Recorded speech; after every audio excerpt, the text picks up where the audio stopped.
Hello students, आज का video specially उन बच्चों के लिए है जिनको 13 जून 2022 को कंप्यूटर साइंस का टर्म 2 का एग्ज़ाम देना है। सबसे पहले तो हम सिलेबस देखते हैं। यहाँ आप देख सकते हैं कि computational thinking and programming 2, this is of 5 marks. इसमें क्या आपको पढ़ना है? Data structures. डेटा स्ट्रक्चर्स को इस वीडियो में मैं कवर नहीं करने वाली हूँ, क्योंकि डेटा स्ट्रक्चर में आपको केवल स्टैक्स एंड क्यूज पढ़ना है, और स्टैक्स एंड क्यूज का मेरा सेपरेट वीडियो बना है जिसकी लिंक मैं डिस्क्रिप्शन बॉक्स में देने वाली हूँ। दूसरा टॉपिक है कंप्यूटर नेटवर्क्स। ये 10 मार्क्स का है। ये थ्योरेटिकल टॉपिक है जिसको आप इजीली पढ़ सकते हैं। इसकी भी कंप्लीट प्लेलिस्ट बनी हुई है, वहाँ से आप इसको देख सकते हैं। तो मेरा आज के इस वीडियो में मेन फोकस होगा database management chapter. This is unit 3 और ये 20 मार्क्स की है। कई बार बच्चे इसको पढ़ते हैं एसक्यूएल को, लेकिन प्रैक्टिकली नहीं करते। उन्हें नहीं पता है कि आउटपुट कैसा आएगा, किस तरीके से इसको करना है। तो मैं आज के सेशन में प्रैक्टिकली सारे कमांड्स को करके दिखाने वाली हूँ, ताकि जो भी आपको कंफ्यूजन है वो आपका कंफ्यूजन इजीली क्लियर हो जाए। सो चलिए ज़्यादा देर ना करते हुए हम अपना वीडियो स्टार्ट करते हैं। So this is our syllabus जो आज के इस वीडियो में हम कवर करने वाले हैं। डेटाबेस कंसेप्ट्स, इसमें introduction and it's need, relational data model, structured query language में जो कमांड्स यूज होने वाले हैं वो पढ़ेंगे।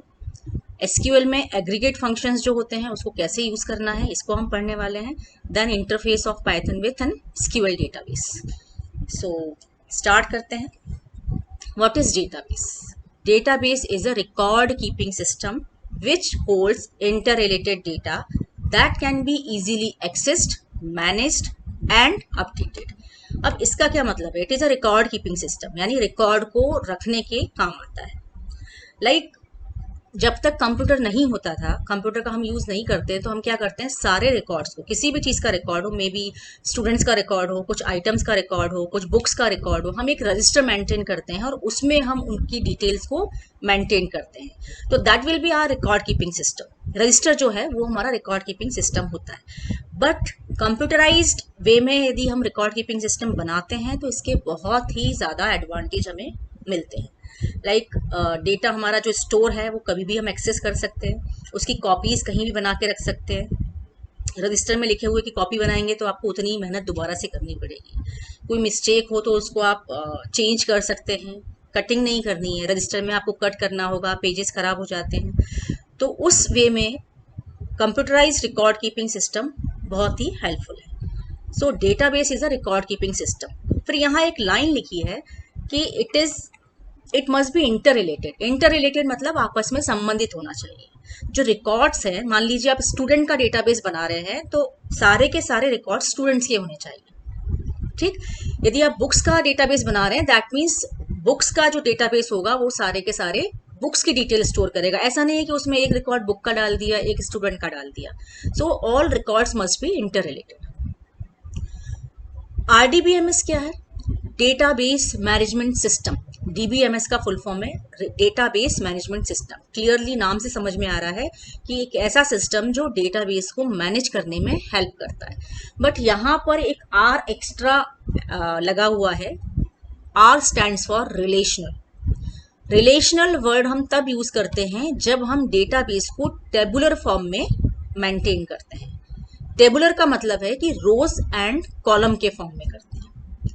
तो RDBMS क्या करता है? It is a software that allows you to create, update and administer a relational database and where data is organise in the form of table which contains rows and columns. Tabular format कैसा होता है? इस तरीके का जो हम format हो सकते हैं इसको हम टेबुलर फॉर्मेट बोलते हैं, right? So what is the need of database? हमें डेटाबेस क्यों चाहिए, इसके एडवांटेज हम पढ़ लेते हैं। To reduce data redundancy.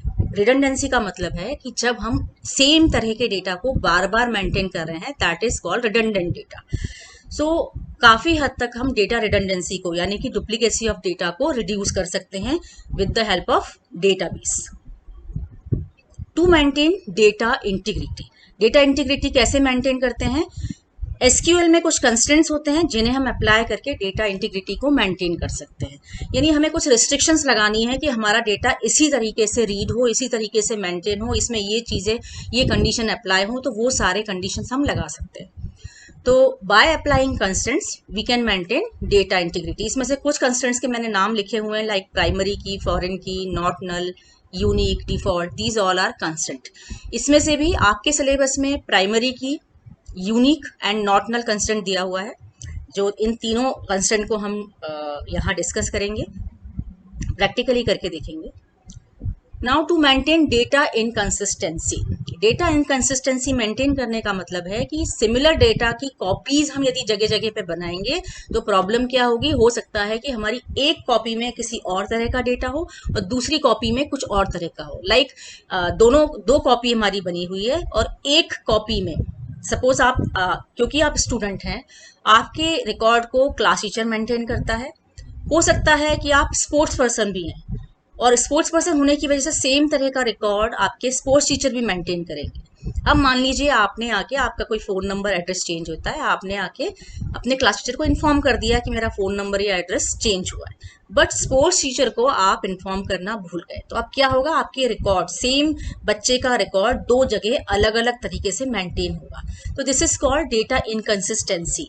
तो इसे हम मेंटेन करने के लिए कि डेटा इनकंसिस्टेंट ना हो, इसके लिए हम डेटाबेस का यूज करते हैं। It manages large amounts of data.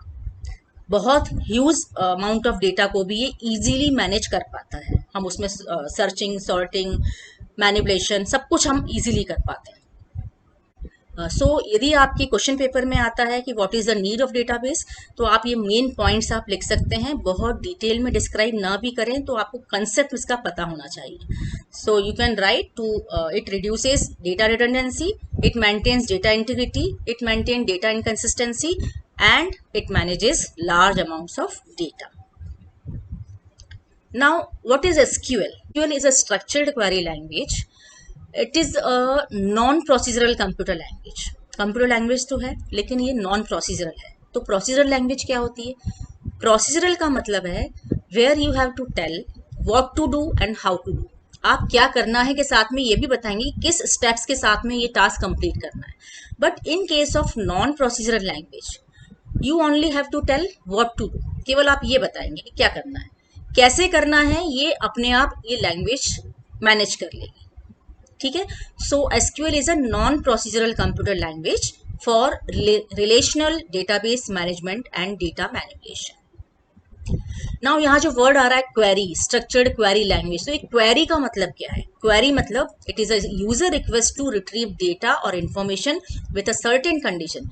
जब हम कमांड लिखते हैं एसक्यूएल का complete command, that means we are requesting to retrieve data और इन्फॉर्मेशन, और जो भी हम काम करने के लिए कहेंगे वो हम क्वेरी के फॉर्म में कहेंगे। यानी जो भी हम कंप्लीट कमांड लिखते हैं उसे हम क्वेरी बोलते हैं। Now what is my SQL? My SQL, it is developed in mid 90s. It is first open source database available in the market. Open source database का मतलब है जिसका सोर्स कोड अवेलेबल है मार्केट में और ये फ्रीली अवेलेबल होता है, आप इंटरनेट से फ्री में डाउनलोड कर सकते हैं। माई एसक्यूएल इज एन RDBMS, यानी कि यहाँ पर जो डेटाबेस मेंटेन होता है टेबुलर फॉर्मेट में होता है। My SQL is pronounced as my SQL, but it is also called my sequel. My sequel क्यों बोला जाता है? बिकॉज जो इसके को फाउंडर थे माइकल वाइडेनेस, इनकी जो डॉटर का नाम था, उस बेस पर इसको माई सीक्वेल भी बोला जाता है। Now, what is the difference between MySQL and SQL? SQL is a structured query language. It is useful to manage relational database. Right? एक SQL language है जिसकी हेल्प से हम रिलेशनल डेटाबेस को मैनेज करते हैं। MySQL खुद एक RDBMS है, एक पूरा सिस्टम है to store, retrieve, modify and administrate a database using MySQL। यानी MySQL एक ऐसा सिस्टम है जो SQL का यूज करके सारा डेटाबेस रिट्रीव, मॉडिफाई और एडमिनिस्ट्रेट करता है। Now relational data model. Relational data model क्या होता है? डेटा मॉडल्स कई तरह के होते हैं, यानी डेटाबेस को हम कई तरीके से मेंटेन कर सकते हैं, but in your syllabus it is relational data model, यानी कि जो भी हमारा डेटाबेस है वो टेबुलर फॉर्मेट में होगा। तो कुछ टर्मिनोलॉजीज है जिनका हम यूज करते हैं वाइल यूजिंग RDBMS, तो उनको हम जान लेते हैं। जैसे कि हमने बोला कि RDBMS में जो डेटा है वो टेबुलर फॉर्मेट में, यानी कि रोज एंड कॉलम के फॉर्मेट में मैनेज किया जाता है। सो ये जो है आपका कॉलम है, इस तरीके से इस एंगल में आप जब देखेंगे तो दिस इज कॉलम, ये पूरा का पूरा ये कॉलम है।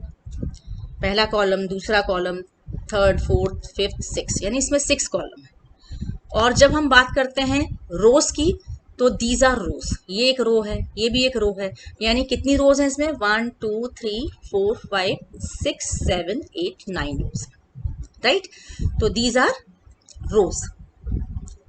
अब इस डेटाबेस का जो नाम है, हमने इस टेबल का नाम रखा है club. Club is a relation, इसको हम बोलते हैं रिलेशन। तो 3 चीजें डिस्कस की, relation, columns and rows. This is column heading, member number, member name, city, age, type, fees. These are known as attributes or column heading.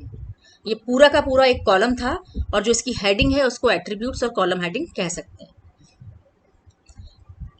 एक चीज और एक्सप्लेन कर दूं, रोज को हम रिकॉर्ड या फिर हम टपल भी कह सकते हैं, TUPLE, टपल। तो हम क्वेश्चन में यदि टपल पूछते हैं तो भी आपको रोज के ही बारे में बताना है, रिकॉर्ड पूछते हैं तो भी रोज है, और रोज तो रोज है ही।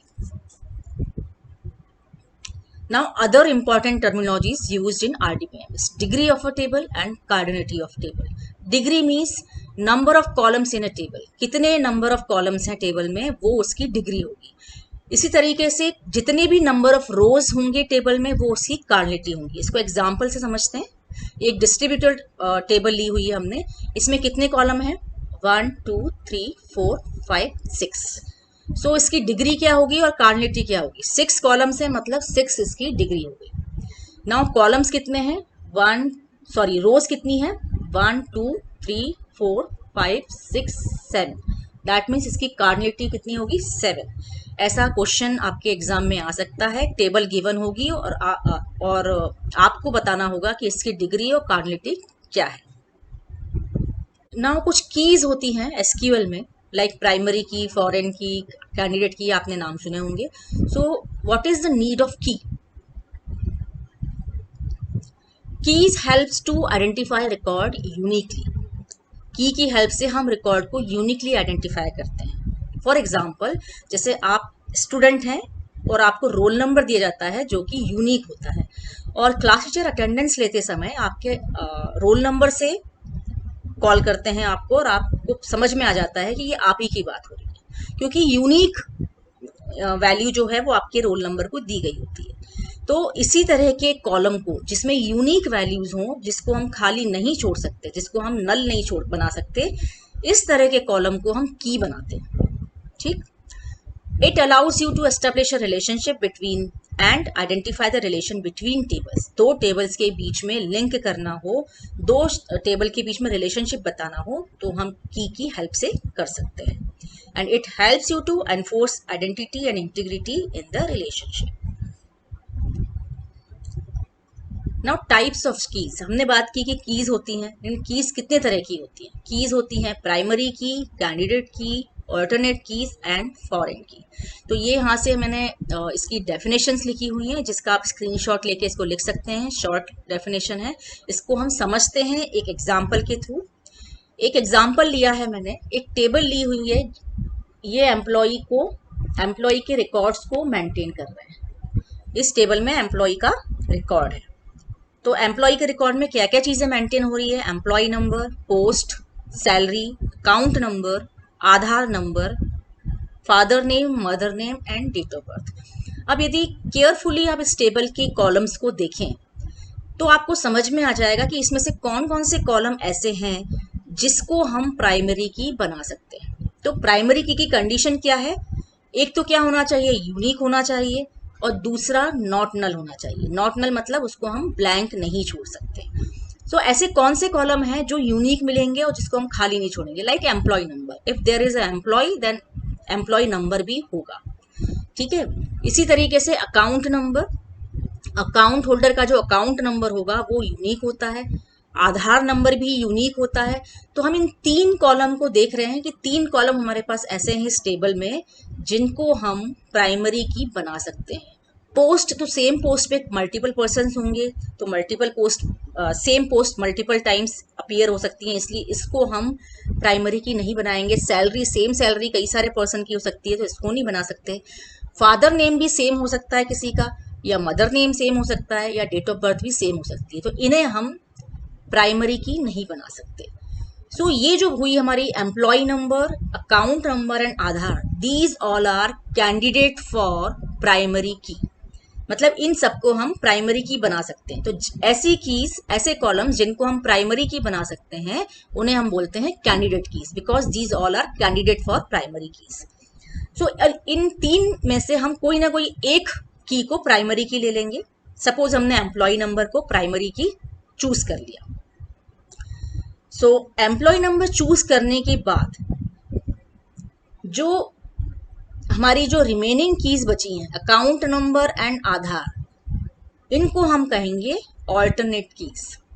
These are alternate options for primary key. So I hope इस एग्जाम्पल से क्लियरली समझ में आ गया होगा कि प्राइमरी की, कैंडिडेट की और ऑल्टरनेट कीज में क्या डिफरेंस है। नाउ बात आती है एक और की जो रह गई है हमारी, फॉरेन की। फॉरेन नाम से समझ में आ रहा है विदेशी, यानी कि कहीं बाहर से हमारी ली हुई की है। इसको समझने के लिए हम एग्जाम्पल देखते हैं। 2 टेबल दी हुई है यहाँ पर, फ्लाइट्स एंड फेयर्स। फ्लाइट्स में flight number, source, destination, number of flights, number stop, ये सारे कॉलम्स लिए गए। फेयर्स टेबल में भी फ्लाइट नंबर लिया गया है, मतलब ये जो कॉलम है ये दोनों टेबल में सेम है। फिर airlines, fair and tax percentage, ठीक है, जो एयरलाइन के बारे में डिटेल बता रही हूँ, फ्लाइट टेबल है। तो यहाँ पर ये जो की बनेगी हमारी प्राइमरी की बन जाएगी। अब जब इन फ्लाइट्स के बारे में हमें बाकी डिटेल जो स्टोर करनी है, हम इसको दूसरी टेबल में डाल रहे हैं, दैट इज फेयर्स, जिससे कि हमारी ये टेबल ज़्यादा बड़ी ना हो और इसमें डुप्लीकेट एलिमेंट्स ना आए। तो इसके लिए हमने एक और टेबल बनाई फेयर्स, जिसमें इनको लिंक करने के लिए, लाइक IC301 मुंबई से बेंगलोर है, इसके फेयर की डिटेल हमें स्टोर करनी है, कहाँ पर, यहाँ करनी है।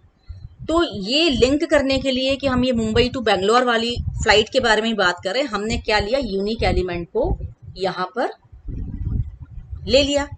सो फ्लाइट नंबर जब प्राइमरी की थी फ्लाइट्स टेबल में, तो फेयर्स टेबल में ये होगी फॉरेन की, क्योंकि ये कहाँ से ली गई है, फ्लाइट टेबल से।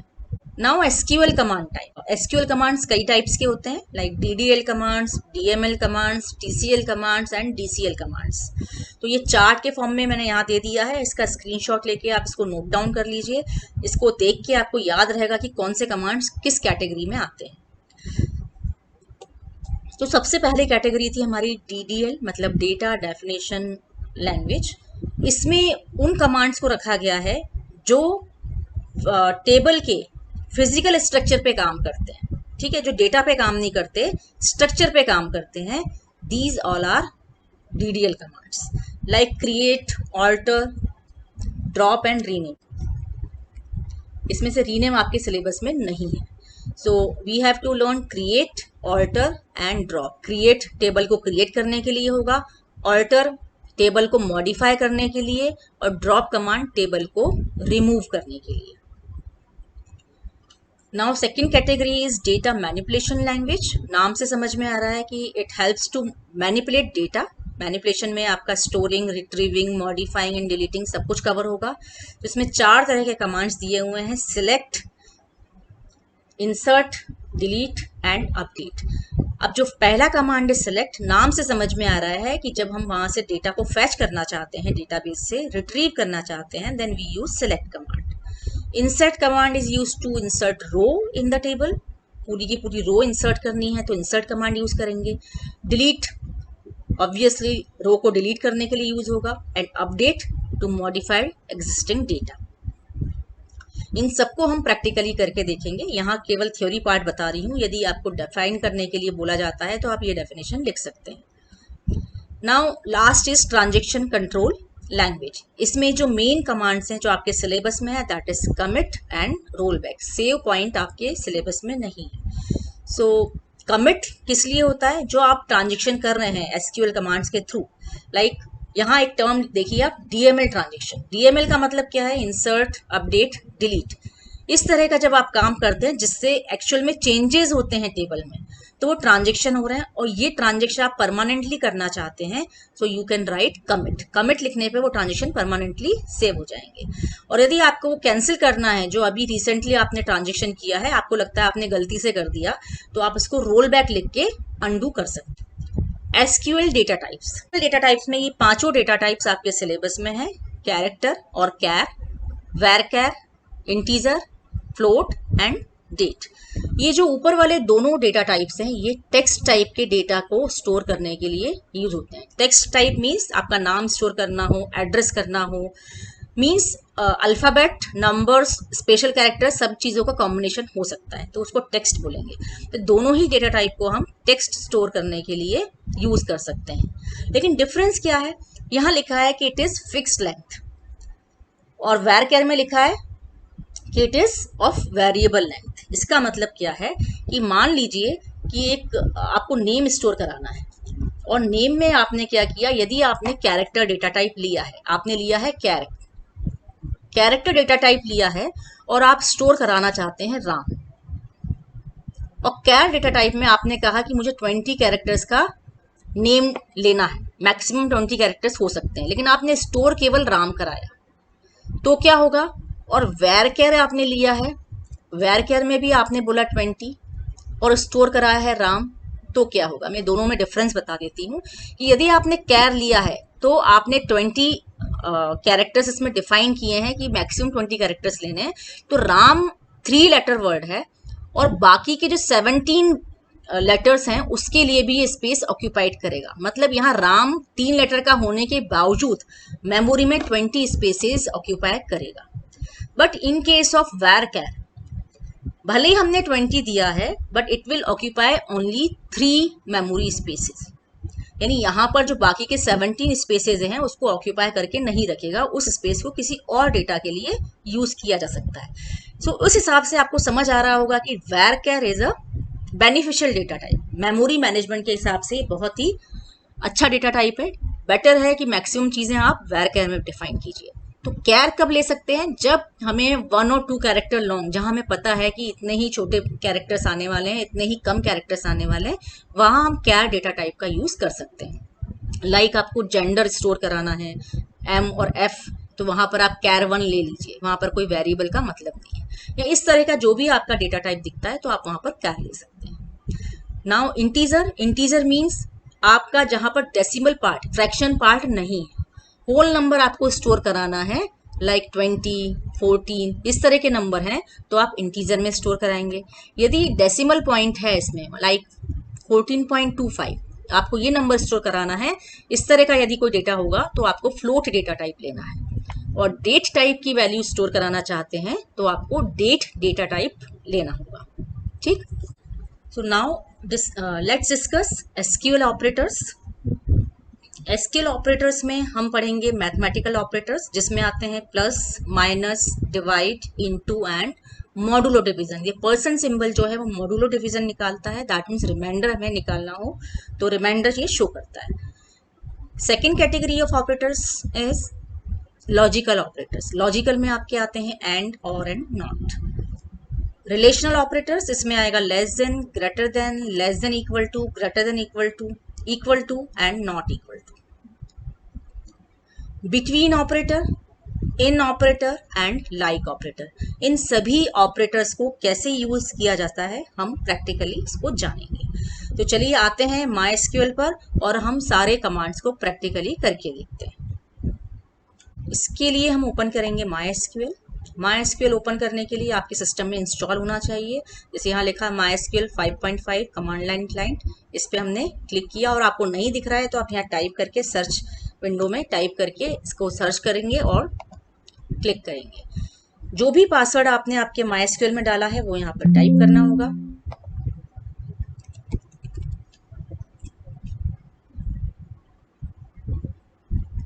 तो ये हमारे MySQL command line prompt open. सबसे पहले तो आप देख रहे हैं कि इस तरह से ये एक इंटरफेस दिख रहा है, welcome to MySQL monitor, commands end with semicolon और /g। लास्ट में ये दिख रहा है MySQL और greater than sign, this is called MySQL prompt. ये वो जगह है जहां पर आपको अपनी क्वेरीज लिखनी है और क्वेरीज लिख के आप इसको रन करा सकते हैं। यानी क्वेरीज लिख के जैसे ही आप सेमीकोलन लगाते हैं ये क्वेरी एग्जीक्यूट हो जाती है। सबसे पहले तो हम बात करते हैं कि हमने कहा यहाँ टेबल होता है यानी रिलेशन होता है, और साथ में हमने बात की डेटाबेस। तो एक डेटाबेस में यहाँ पर एसक्यूएल में database is just like a folder. हम यहाँ पर प्रैक्टिकल कर रहे हैं MySQL एनवायरनमेंट में, तो यहाँ पर सभी कुछ हमें डेटाबेस के अंदर करना होता है और database is just like a folder. तो फोल्डर जैसा हम विंडोज में फोल्डर बनाते हैं उसके अंदर कई सारी फाइल स्टोर हो सकती है। तो सिमिलरली जो हमें टेबल्स बनाने हैं उन टेबल्स को हम डेटाबेस में स्टोर कर सकते हैं। तो क्योंकि हमने अभी अभी ओपन किया है तो हमारा कोई डेटाबेस तो बना हुआ नहीं है, तो हम चाहें तो डेटाबेस बना सकते हैं। सो चलिए एक डेटाबेस बनाते हैं। डेटाबेस बनाने के लिए बहुत ही सिंपल कमांड है, क्रिएट डेटाबेस, और यहाँ लिखेंगे हम डेटाबेस का नाम। जिस भी नाम से हमें डेटाबेस बनाना है वो हम नाम यहाँ पर दे देंगे। लाइक आप चाहते हैं डेटाबेस स्कूल का बनाना, सेमीकोलन लगाया और एंटर कर दिया। अब यहाँ पर प्रॉब्लम क्या दिखा रहा है, can't create database school, database exist, यानी इस नाम का डेटाबेस पहले से ही बना हुआ है। अब प्रॉब्लम ये है कि हम हो सकता है कि जितने भी हम डेटाबेस के नाम यहाँ लिखेंगे बार बार एग्जिस्ट लिखा है, तो इससे बेटर क्या होगा कि हम यहाँ पर पहले से देख लें कि कौन कौन से डेटाबेस पहले से बने हुए हैं यहाँ पर। तो इसको देखने के लिए we have command show databases. ठीक है, जब हमने शो डेटाबेसेस कमांड रन किया तो यहाँ पर लिस्ट ऑफ डेटाबेसेस यहाँ पर दिख रहा है। जितने भी डेटाबेस आपके सिस्टम में बने हैं वो यहाँ पर शो हो जाएंगे। तो हमें दिख रहा है स्कूल बना हुआ है, स्टूडेंट रिकॉर्ड बना है, टेलीफोन DIR बना है। तो यदि हमें स्कूल से रिलेटेड ही बनाना है तो हम थोड़ा सा नाम भी चेंज कर सकते हैं, क्रिएट डेटाबेस MySQL कर लेते हैं इसका नाम। ठीक है, तो क्वेरी ओके, 1 रो अफेक्टेड, इसका मतलब क्या है कि डेटाबेस हमारा बन चुका है। हम देखना चाहते हैं कि डेटाबेस लिस्ट में ऐड हुआ कि नहीं, तो हम फिर से इस कमांड को रन करेंगे। मैं क्या कर रही हूँ यहाँ पर अप एरो की प्रेस कर रही हूँ। 4 एरो की होती है, अप डाउन लेफ्ट राइट। तो जब आप अप एरो की प्रेस करेंगे या डाउन करेंगे तो जो हमारे प्रीवियसली रन कमांड्स हैं वो दिखाई देंगे। तो मैंने अभी अप किया क्योंकि मैं ऊपर डायरेक्शन में जाना चाहती हूँ, जो प्रीवियस कमांड हमने रन किया था वो देखना है। यदि मैं नीचे करूंगी तो हमारा नेक्स्ट कमांड यहाँ दिख रहा है क्योंकि हमने 2 कमांड रन किए। तो मुझे करना है शो डेटाबेसेस। तो यहाँ पर जो MySQL नाम का डेटाबेस अभी रिसेंटली हमने क्रिएट किया वो दिख रहा है। ठीक है, तो अब हमें इस डेटाबेस के अंदर मूव करना होगा। उसके लिए हमें लिखना होगा यूज और डेटाबेस का नाम। डेटाबेस का नाम क्या है, यूज MySQL।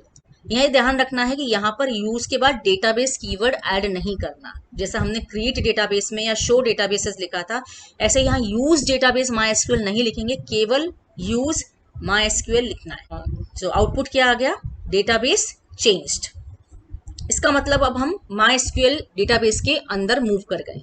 तो अब जो भी हम टेबल्स वगैरह या जो भी हम काम करेंगे वो हम इस डेटाबेस के अंदर करेंगे। तो मैंने आपको बताया था कि डेटाबेस के अंदर टेबल्स होती हैं। तो टेबल्स को यदि देखना है हमें, सो सिमिलर कमांड भी है, जैसे हमने शो डेटाबेसेस किया था ऐसे ही शो टेबल्स कर सकते हैं, जिससे कि लिस्ट ऑफ टेबल्स दिख जाएंगी। बट क्योंकि ये रिसेंटली क्रिएटेड डेटाबेस है, इसके अंदर कोई टेबल नहीं है, तो यहाँ पर क्या दिखा रहा है, ये empty set. That means there is no table inside this database. So अब हमें टेबल क्रिएट करनी है। तो टेबल का हमने एक एग्जाम्पल लिया था, स्टूडेंट का ही लिया था।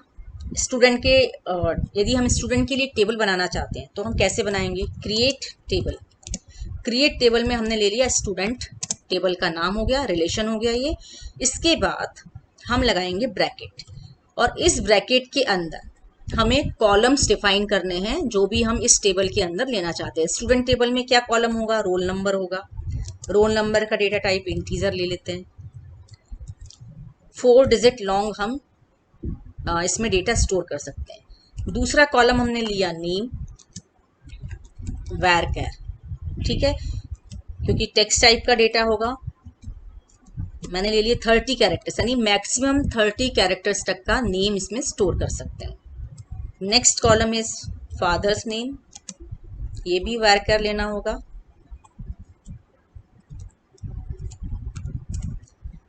Role number, name, father's name, इसके बाद हम ले सकते हैं सिटी,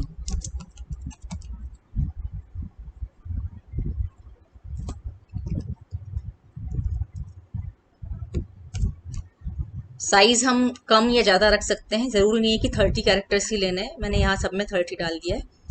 और डेट ऑफ बर्थ, DOB, इसका डेटा टाइप होगा डेट। डेट के साथ में हम कोई साइज नहीं बताते हैं, ये डिफ़ॉल्ट साइज लेगा। और DOB के बाद हम ले सकते हैं और कास्ट कैटेगरी, तो कास्ट का लिए हम ले सकते हैं, कास्ट कैटेगरी भी हमारी कैसे आएगी। अब देखिए कास्ट कैटेगरी में हम जनरली डालते हैं GEN, SC, ST, तो यहाँ पर हम इसको क्या ले सकते हैं, क्योंकि फिक्स नंबर ऑफ कैरेक्टर्स है और बहुत बड़ा नाम नहीं होगा, तो इसको हम ले सकते हैं यहाँ पर इस तरीके से। कास्ट कैरेक्टर टाइप का होगा और 3 लेटर्स लॉन्ग होगा मैक्सिमम। तो ये जो हमने ओपन ब्रैकेट किया था यहाँ पर, इसको हमने यहाँ पर क्लोज कर दिया, देन सेमीकोलन पुट किया, एंटर। अब क्या हुआ, query OK, 0 rows affected, that means जब क्वेरी ओके लिखा आता है दैट मीन्स हमारी क्वेरी सक्सेसफुली रन हो गई, यानी ये टेबल बन गई है। अब हम देखें शो टेबल्स करके, तो हमारी टेबल जो है वो यहाँ पर शो होने लगी है। एक बात आपको ध्यान रखना है, SQL is not a case sensitive language, that means आप कमांड्स को यहाँ पर कैपिटल में भी लिख के दे सकते हैं, स्मॉल में भी लिख सकते हैं, या मिक्स्ड लेटर्स में भी लिख सकते हैं। जैसा कि पाइथन है, पाइथन इज केस सेंसिटिव, वहां पर स्मॉल केस लेटर्स का मीनिंग अलग होता है और कैपिटल केस का अलग होता है। तो Python is case sensitive language, but MySQL is not. ना तो MySQL ना SQL, दोनों में ही हम केस सेंसिटिविटी नहीं होती है। सो शो टेबल्स के बाद अभी हमने टेबल क्रिएट कर ली, उसको डिस्प्ले भी कर ली, ठीक है। मान लीजिए ये टेबल आपने 4-5 दिन पहले क्रिएट की थी, अब यहाँ टेबल शो टेबल से केवल टेबल का नाम दिख रहा है, आपको ये नहीं पता चल रहा कि कॉलम क्या लिए थे हमने, उसका डेटा टाइप किया था। तो इसके लिए हमारे पास कमांड है DESC, डिस्क्राइब, और टेबल का नाम, टेबल का नाम इज स्टूडेंट, डिस्क्राइब स्टूडेंट। जब हम DESC स्टूडेंट लिखेंगे तो ये पूरा का पूरा स्ट्रक्चर यहाँ पर शो कर देगा कि इसमें role number, name, F name, city, DOB और कास्ट, ये सारी फील्ड ली गई हैं और इनके डेटा टाइप ये है, ठीक है। और यहाँ बता रहे हैं क्या इनमें नल वैल्यू डाली जा सकती है, यस डाली जा सकती है, इन सभी कॉलम में डाली जा सकती है, ठीक है। की हमने कोई डिफाइन नहीं की है, प्राइमरी की वगैरह यहाँ पर नहीं है, इसलिए एक ब्लैंक आ रहा है। डिफॉल्ट नल, यानी कि यदि हम इन कॉलम्स में कुछ डेटा नहीं डालेंगे तो ये ऑटोमेटिकली क्या ले लेगा, नल ले लेगा, ठीक है। तो ये सारी डिटेल यहाँ दिखा रहा है। हम DESC की जगह पूरा डिस्क्राइब भी लिख सकते हैं, डिस्क्राइब एंड टेबल नेम, दोनों कमांड सिमिलरली वर्क कर रहे हैं। तो हमने देखा अभी टेबल को क्रिएट कैसे करते हैं, उसकी लिस्टिंग कैसे देखते हैं और उसका स्ट्रक्चर कैसे देखते हैं। स्ट्रक्चर देखने के लिए डिस्क्राइब किया था। अब जब हमारी टेबल क्रिएट हो गई तो अब क्या करना चाहेंगे, हम इसमें डेटा इंसर्ट करना चाहेंगे। डेटा इंसर्ट करने के लिए वी हैव इंसर्ट कमांड। तो इंसर्ट कमांड को कैसे यूज करते हैं, इंसर्ट इनटू और टेबल का नाम इज स्टूडेंट, ठीक है। इसके बाद हम लिखते हैं values keyword as it is लिखना है, यानी बीच में इंसर्ट ऐसे ही लिखना है, इनटू ऐसे ही लिखना है। यहाँ आपको जो टेबल, जिस टेबल में इंसर्ट करना होगा वो टेबल का नाम आ जाएगा, फिर आपको वैल्यूज भी ऐसे ही लिखना है। इसके बाद जो लिस्ट ऑफ वैल्यूज देनी है, उस रो में जितने भी वैल्यूज आने वाली हैं वो सीक्वेंस में आप दे देंगे। लाइक इसमें सबसे पहले रोल नंबर आना था तो रोल नंबर आपने दे दिया, नेम लिख लिया कोई, अब है फादर्स नेम आकाश, फिर ले लिया सिटी ग्वालियर,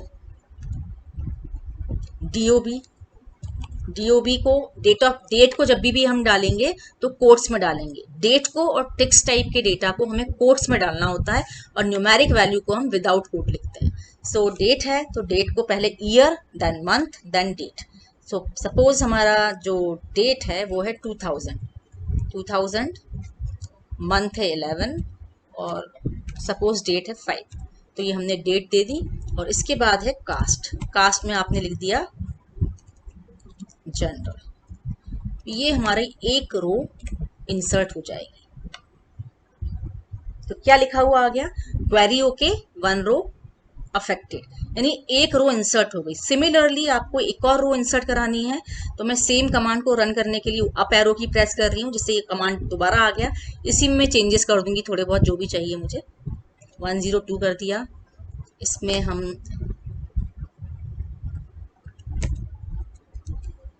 नाम रख दिया सुलभा।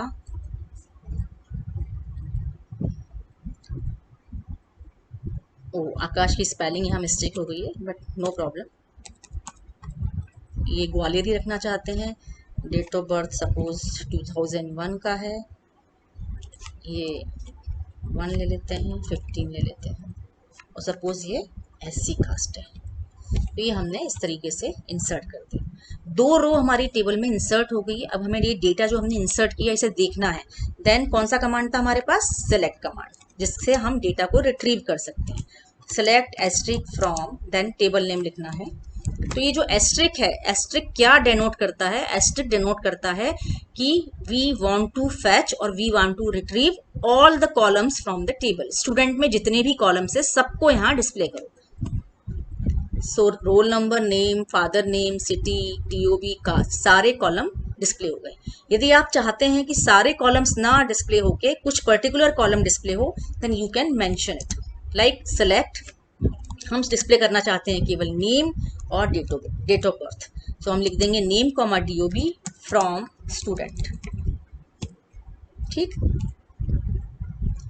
सो आप देख सकते हैं यहाँ पर पहले वाले में स्टार लगा था तो सारे कॉलम्स डिस्प्ले हो गए थे। सेकंड वाली क्वेरी में हमने नेम कॉमा DOB केवल 2 कॉलम मेंशन किए, तो यहाँ केवल 2 कॉलम का डेटा आया है। ठीक है, अब जब हम रिकॉर्ड इंसर्ट कर रहे थे तो हमें थोड़ी सी एक प्रॉब्लम ये नजर आई कि हमें हर बार में पूरा कंप्लीट कमांड लिखना पड़ रहा था। हम एक साथ मल्टीपल रोज को इंसर्ट करना चाहते हैं, मींस सिंगल कमांड से मल्टीपल रोज इंसर्ट करना चाहते हैं, तो कैसे करेंगे। तो हम लिखेंगे insert into, then table name. इसके बाद क्या लिखा था हमने, वैल्यूज, तो वैल्यूज यहाँ नहीं लिखना, वैल्यूज, तो हम लिखेंगे इंसर्ट इनटू स्टूडेंट वैल्यूज, और वैल्यूज के बाद में हम कंप्लीट रो दे देंगे 103।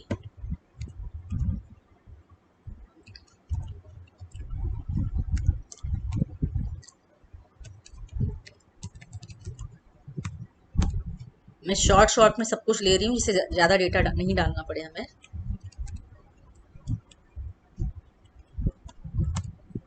Agra, date of birth,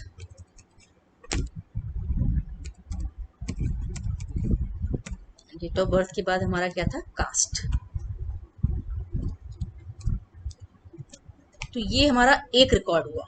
similarly एक और रिकॉर्ड हम डालना चाहते हैं, तो अब हमें क्या करना है, इंसर्ट इनटू स्टूडेंट वैल्यूज दोबारा नहीं लिखना, केवल हमने एंड नहीं करके कॉमा लगाया, फिर से ब्रैकेट ओपन किया और नेक्स्ट रिकॉर्ड को हम यहाँ लिख रहे हैं।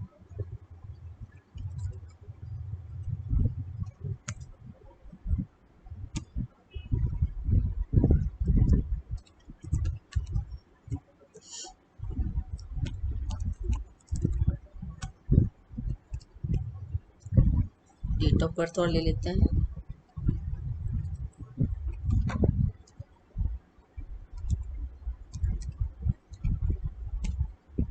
Then cast. देख लेते हैं कहीं कोई मिसिंग नहीं होना चाहिए, कोई कोट मिसिंग नहीं होना चाहिए। ये आप देखेंगे ग्वालियर का एंड यहाँ हो गया, डेट ऑफ बर्थ यहाँ हो गई, SC यहाँ हो गई, देन सेमीकोलन। तो क्वेरी हमारी करेक्टली रन हो गई, क्वेरी ओके लिखा आ गया, 2 रोज अफेक्टेड हो गई, टोटल रिकॉर्ड्स 2 अपडेट हुए। तो अब हम फिर से सिलेक्ट कमांड चलाते हैं, सिलेक्ट एस्ट्रिक फ्रॉम स्टूडेंट, तो अब हमें ये दोनों रिकॉर्ड उसमें और एडेड मिलेंगे। तो इंसर्ट कमांड आपको आई होप क्लियर हो गया होगा। लेकिन यहाँ पर इंसर्ट में हमने क्या किया है, दोनों ही तरह के ऑप्शंस में हमने जो पहले यूज किया था सिंगल रो इंसर्ट की थी, उसमें भी सारे कॉलम इंसर्ट किए थे, और जो दूसरी रो इंसर्ट की 2 रो इंसर्ट की है उसमें भी हमने सारे कॉलम इंसर्ट किए हैं। यदि हम चाहते हैं कि हमारे पास सपोज आपके पास फिलहाल डेट ऑफ बर्थ अवेलेबल नहीं है, तो आप चाहते हैं कि जो बाकी के 5 कॉलम हैं उसका डेटा हम डाल दें, डेट ऑफ बर्थ अभी हम छोड़ देते हैं, इसका मतलब हमें सारे कॉलम में डेटा नहीं डालना है। तो ऐसे केस में हम इंसर्ट कमांड कैसे चलाएंगे, इंसर्ट इनटू स्टूडेंट, ठीक है। इसके बाद वैल्यूज नहीं लिखना, इसके बाद हमें कॉलम का नाम स्पेसिफाई करना है किस किस में हम डेटा डालना चाहते हैं। तो हम डालना चाहते हैं रोल नंबर में, नेम में, फादर नेम में, सिटी, डीओ भी हमें नहीं पता है इसलिए हम छोड़ना चाहते हैं, देन कास्ट। तो ये हमारे हो गए कॉलम की डिटेल जिसमें हम डेटा डालने वाले हैं। Now we write values. अब इन कॉलम में कौन कौन सी वैल्यूज डालनी है वो वैल्यूज हम यहाँ लिख देंगे। 105 निशा,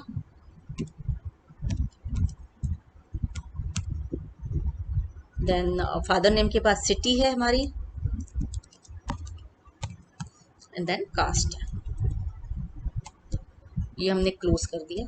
अब क्या होगा देखते हैं।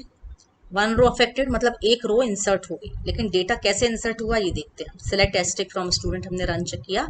अब आप देख सकते हैं ये लेटेस्ट रिकॉर्ड इंसर्ट हुआ, मगर डेट ऑफ बर्थ में क्या इंसर्ट हो गया, नल, क्योंकि हमने डेटा प्रोवाइड नहीं किया था तो बाय डिफॉल्ट वो नल लेता है, यानी उसमें नल स्टोर कर दिया। नल मीन्स नथिंग।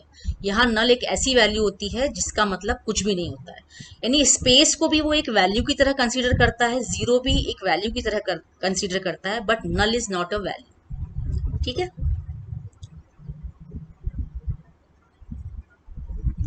अब यहाँ पर हमने ये देखा था, हमने ये तो सीख लिया कि कुछ पर्टिकुलर कॉलम्स को डिस्प्ले करना हो तो कैसे करेंगे।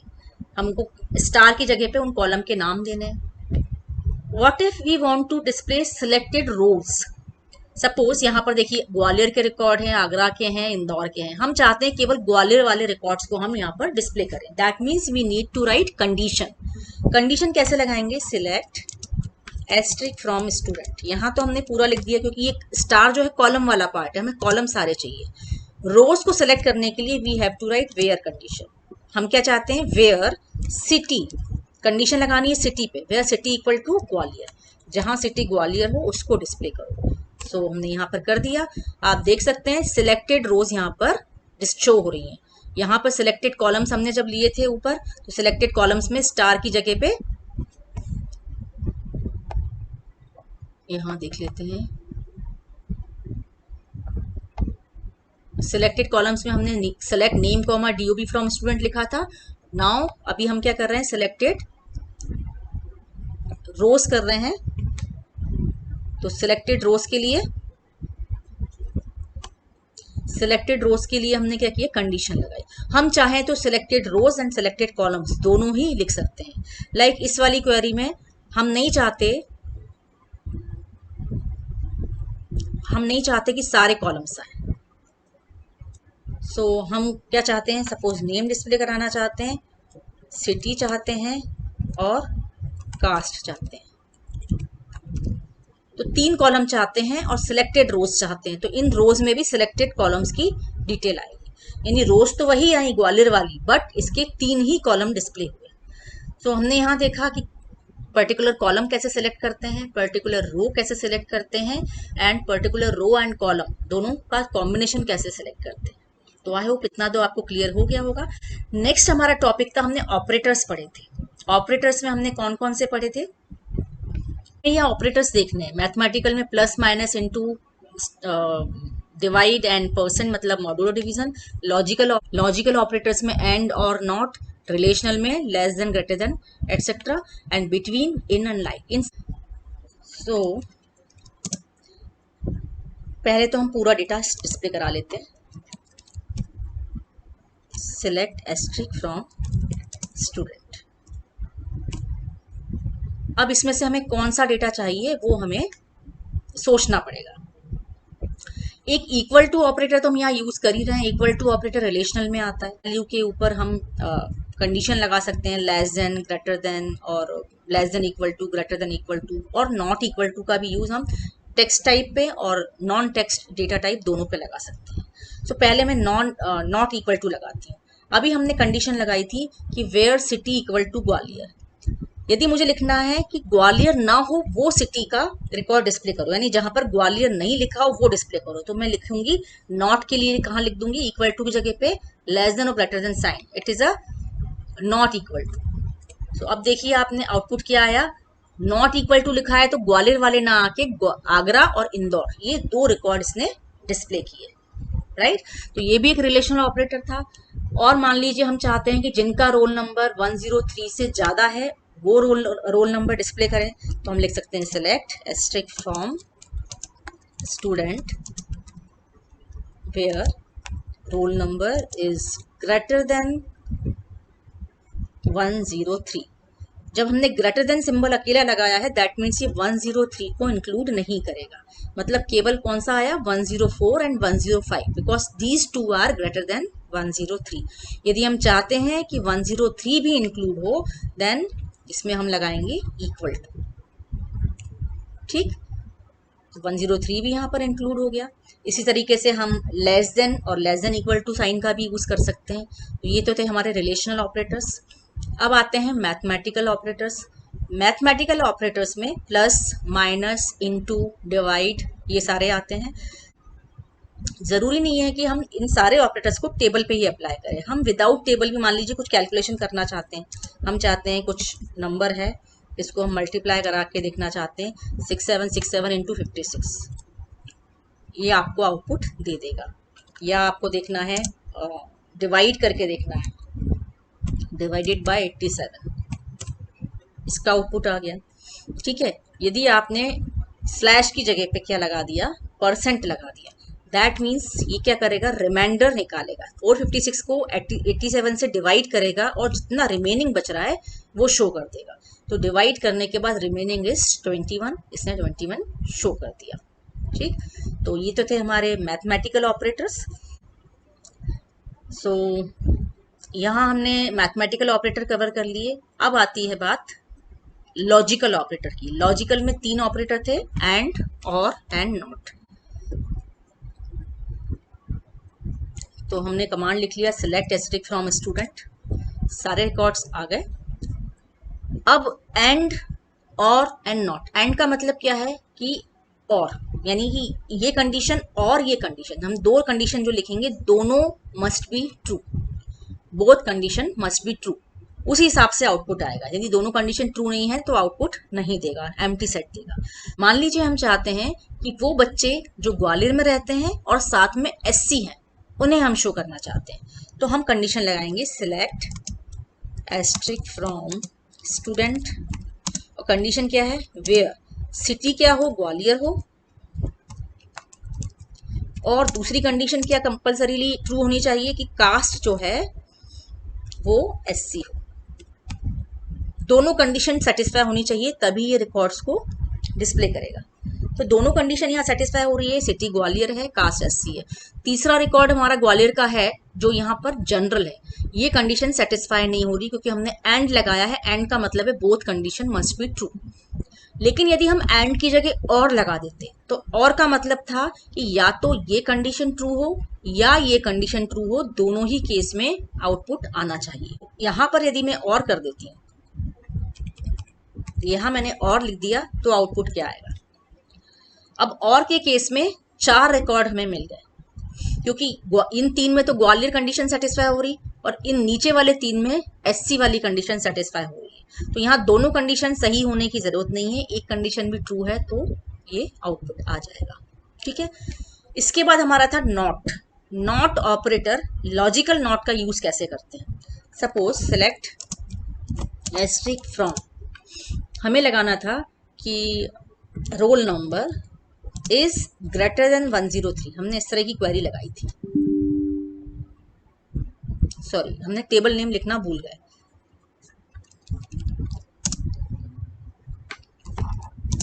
Where roll number is greater than 103, ये मैंने क्वेरी लिख दी, select asterisk from student where roll number is greater than 103।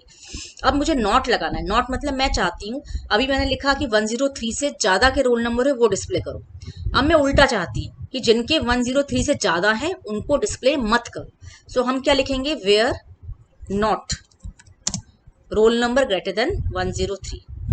तो आप देख सकते हैं यहाँ पर अपोजिट आउटपुट आया है ना, यहाँ पर 104 और 105 जो इससे ग्रेटर थे वो आए, और इसमें मैंने नॉट लगा दिया, मतलब 103 से जो बड़े हैं वो नहीं आने चाहिए, तो यानी छोटे वाले आ गए। तो आई होप आपको ये तीनों तरह के ऑपरेटर्स क्लियर हो गए होंगे। हम एक और कमांड सीख लेते हैं, ऑल्टर टेबल। ऑल्टर टेबल का यूज क्यों किया जाता है? एग्जिस्टिंग टेबल के स्ट्रक्चर में चेंजेस करने के लिए। वो चेंजेस कैसे हो सकते हैं? हो सकता है आपको नया कॉलम ऐड करना हो या एग्जिस्टिंग कॉलम को मॉडिफाई करना हो। तो हम एक नया कॉलम ऐड कर रहे हैं। यहाँ पर हमें ऐड करना है फीस। हम यहाँ पर फीस डालना चाहते हैं कि किस बच्चे की फीस कितनी लगती है। तो हम लिखेंगे ऑल्टर टेबल स्टूडेंट, टेबल का नाम आ गया। अब हमें क्या करना है? एक नया कॉलम ऐड करना है। Then we have to write add. नया कॉलम का नाम है फीस। इसका डेटा टाइप क्या होगा? इंटीजर। और कितने डिजिट्स का हो सकता है मैक्सिमम? Suppose 5 digit.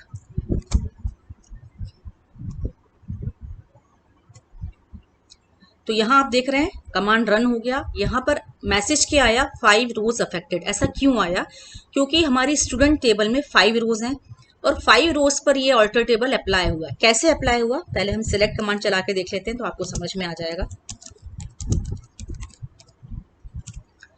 देखिए, फीस कॉलम जब हमने ऐड किया तो ये पांचों रो पे इसने इफेक्ट डाला। कैसे? ये पांचों रो पे यहाँ पर इसमें नल डालना पड़ा इसे। क्यों? क्योंकि जो हमने डेटा पहले से इंसर्ट किया हुआ था वो डेटा तो अवेलेबल है, नया कॉलम का डेटा अवेलेबल नहीं है, तो इसने नल डाला हुआ है। ठीक है, तो अब ये जो कॉलम हमने ऐड किया है इसमें हमें कुछ इंसर्ट करना है। वो कैसे करेंगे?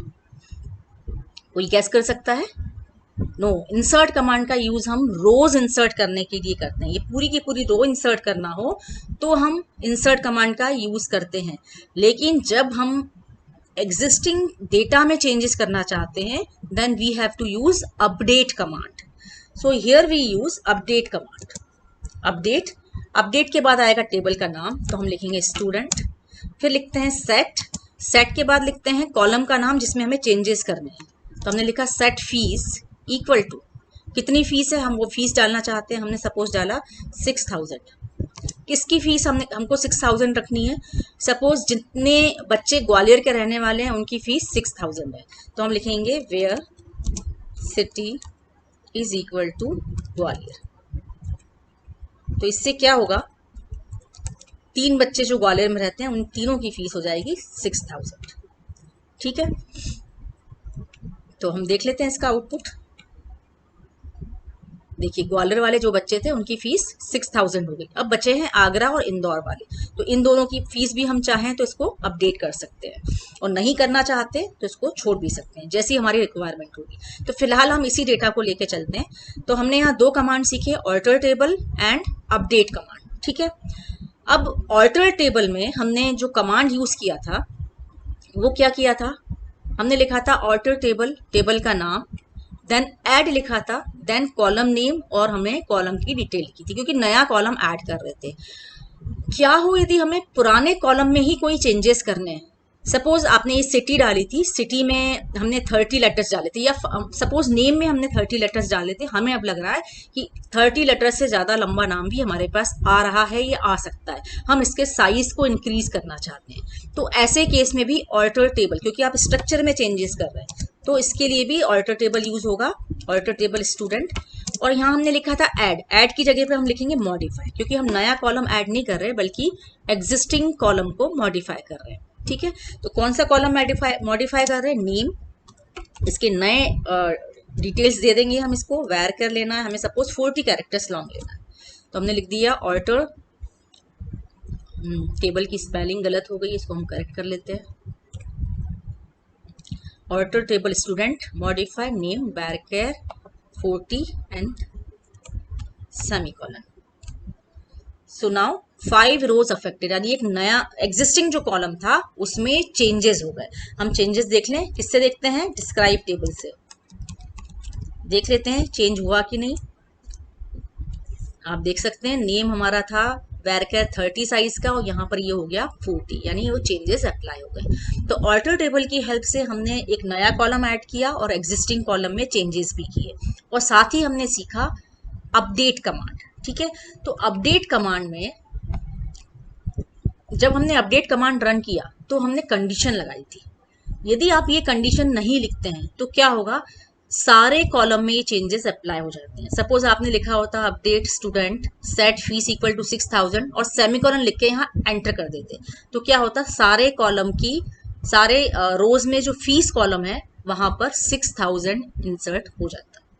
ठीक, तो अपडेट कमांड हो गया, ऑल्टर टेबल कमांड हो गया। अब हम आगे बढ़ते हैं, जो हमारे ऑपरेटर रह गए थे बिटवीन, इन और लाइक, इन तीनों को हम सीखते हैं। इसके लिए फिर से हम टेबल को शो करा देते हैं, टेबल में हमारा डेटा कैसा है। तो ये हमारी टेबल है, इसमें हम बिटवीन ऑपरेटर लगाना चाहते हैं। ठीक है, तो बिटवीन लगाने के लिए हमें मान लीजिए कोई देखना है, हम चाहते हैं कि जो रोल नंबर जिन बच्चों के रोल नंबर 102 से 105 के बीच में हो उनको हम डिस्प्ले कराना चाहते हैं।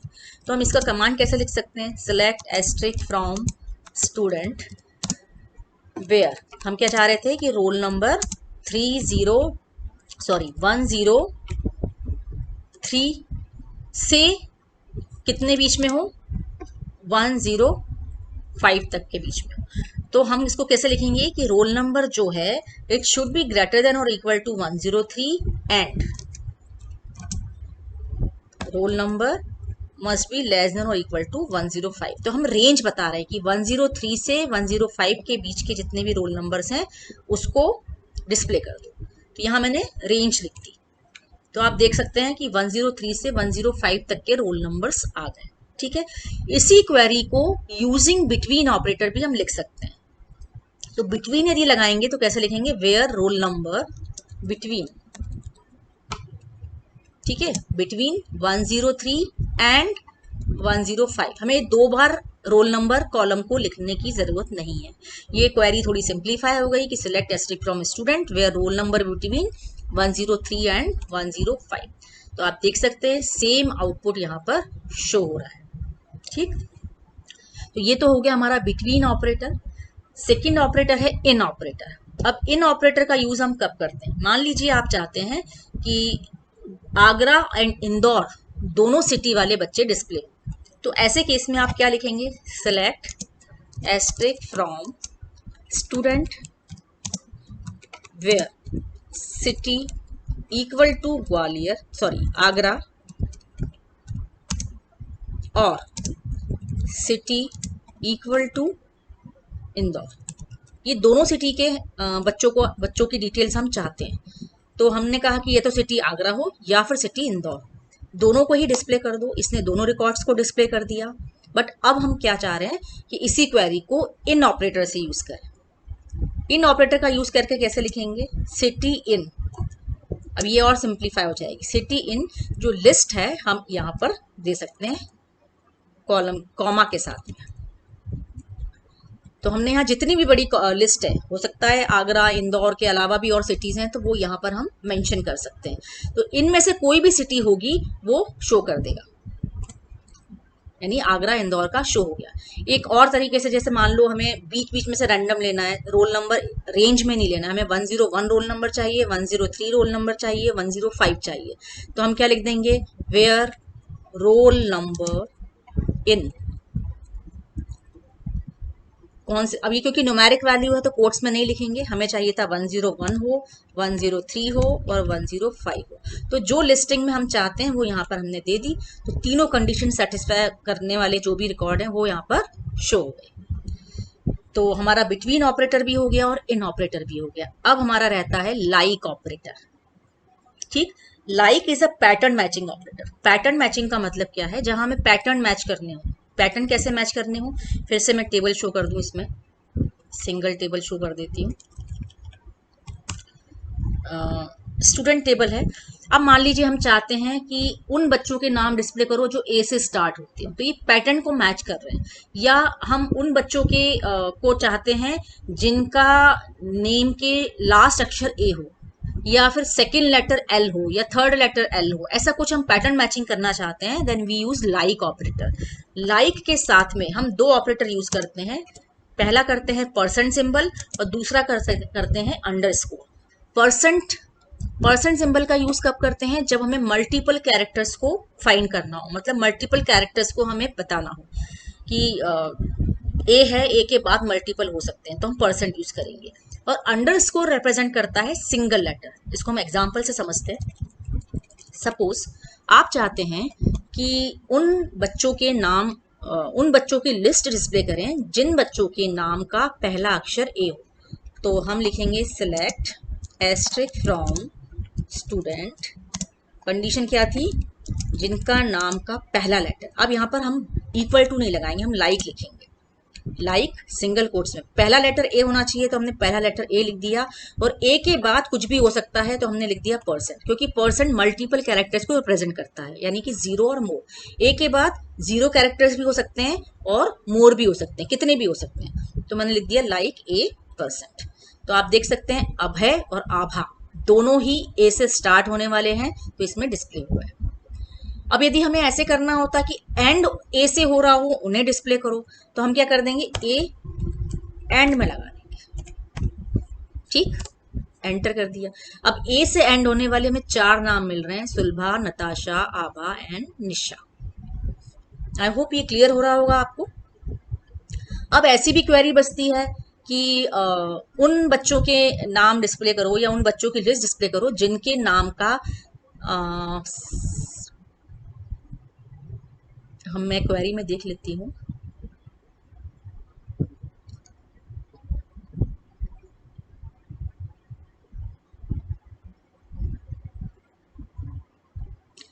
हाँ, अब हम ये करते हैं कि मान लीजिए हमें ऐसे बच्चों की लिस्ट चाहिए जिनके नाम में सेकंड लास्ट लेटर एच हो, सेकंड लास्ट लेटर एच हो। तो ऐसे केस में सेकंड लास्ट कैसे लिखेंगे, परसेंट का मतलब क्या है कि कितने भी हो सकते हैं, लेकिन सेकंड लास्ट को रिप्रेजेंट करना है तो हम एच लिखेंगे, और एच के बाद एक और अल्फाबेट होना चाहिए। तो अंडरस्कोर रिप्रेजेंट सिंगल लेटर, तो हमने यहाँ बता दिया इसको कि परसेंट एच के बाद एक लेटर और आएगा, यानी कि सेकंड लास्ट हो गया। तो आप देख सकते हैं कि नेम में सेकंड लास्ट लेटर एच ये चारों नाम में आ रहा है, तो डिस्प्ले कर दिया इसने। यदि ऐसा होता कि कोई अल्फाबेट कहीं भी आ रहा हो, पूरे नाम में कहीं भी आ रहा हो, वो डिस्प्ले करें। मान लीजिए हम फादर नेम पे लगाना चाहते हैं और फादर नेम में हम ई चाहते हैं कि ई अल्फाबेट कहीं भी हो उसे हम शो कर दें। तो फादर नेम का कॉलम है एफ नेम, और लाइक हमें ई चाहिए था, ई कहीं भी आता हो, कहीं भी आता हो मतलब ई के पहले 0 और मोर कैरेक्टर्स और ई के बाद 0 और मोर कैरेक्टर्स। तो हमने ये लिख दिया यहाँ पर। तो आप देख सकते हैं फादर नेम में धर्मेंद्र में ई आ रहा है और राकेश में ई आ रहा है, दोनों ही नेम्स को इसने कंसीडर कर लिया। ठीक है, एक और क्वेरी बता देती हूँ अंडरस्कोर का यूज करके। मान लीजिए आपसे कहा जाए कि उन लिस्ट को डिस्प्ले करिए जिन बच्चों के नाम 4 लेटर्स लॉन्ग, 4 लेटर लॉन्ग। तो हम क्या लिखेंगे, first letter, second letter, third letter and fourth letter. 4 बार हम अंडरस्कोर प्रेस करेंगे तो ये 4 लेटर का जो भी नाम होगा, हमने फादर नेम में किया है तो फादर नेम 4 लेटर का अनिल लिखा हुआ है। यदि हम नेम में करते हैं तो नेम पे लग जाएगा कंडीशन। नेम में केवल आभा नाम की एक बच्ची ऐसी है जिसके नाम में 4 लेटर्स है। सो यहाँ पर हमारे ऑपरेटर्स ओवर हो गए। हमने पढ़ लिए mathematical, relational, logical, between, in and like. फिर से मैं टेबल के कंटेंट को डिस्प्ले करा देती हूँ। सिलेक्ट एस्ट्रिक फ्रॉम स्टूडेंट, यहाँ पर ये टेबल के कंटेंट दिख रहे हैं। अब बात आती है नल की। नल को कैसे हम फैच करते हैं, नल वाले डेटा को। नल मैंने बताया था आपको कि नल इज नथिंग, यानी नल मतलब कोई भी वैल्यू नहीं है।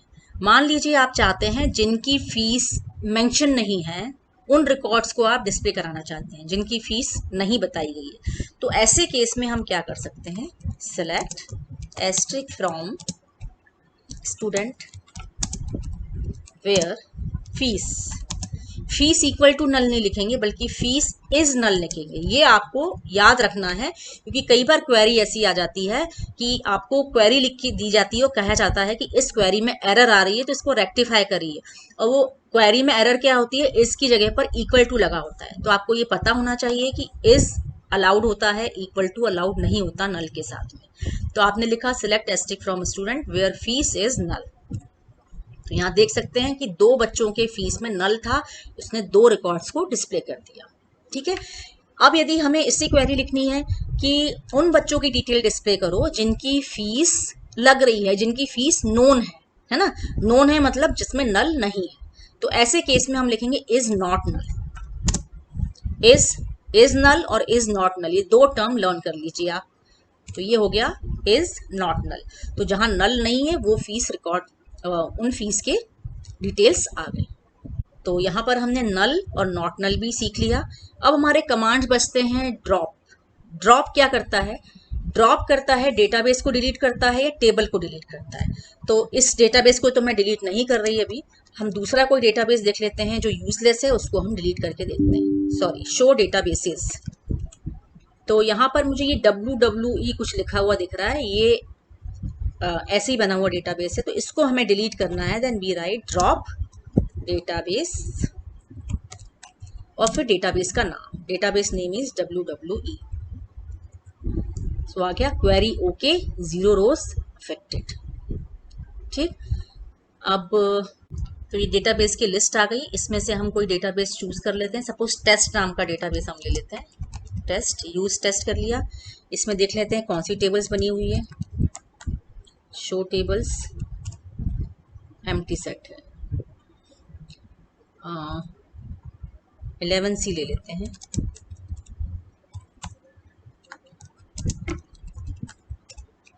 इसमें है STU_IP, है ना। इस टेबल के कंटेंट्स को देख लेते हैं। Select asterisk from STU_IP।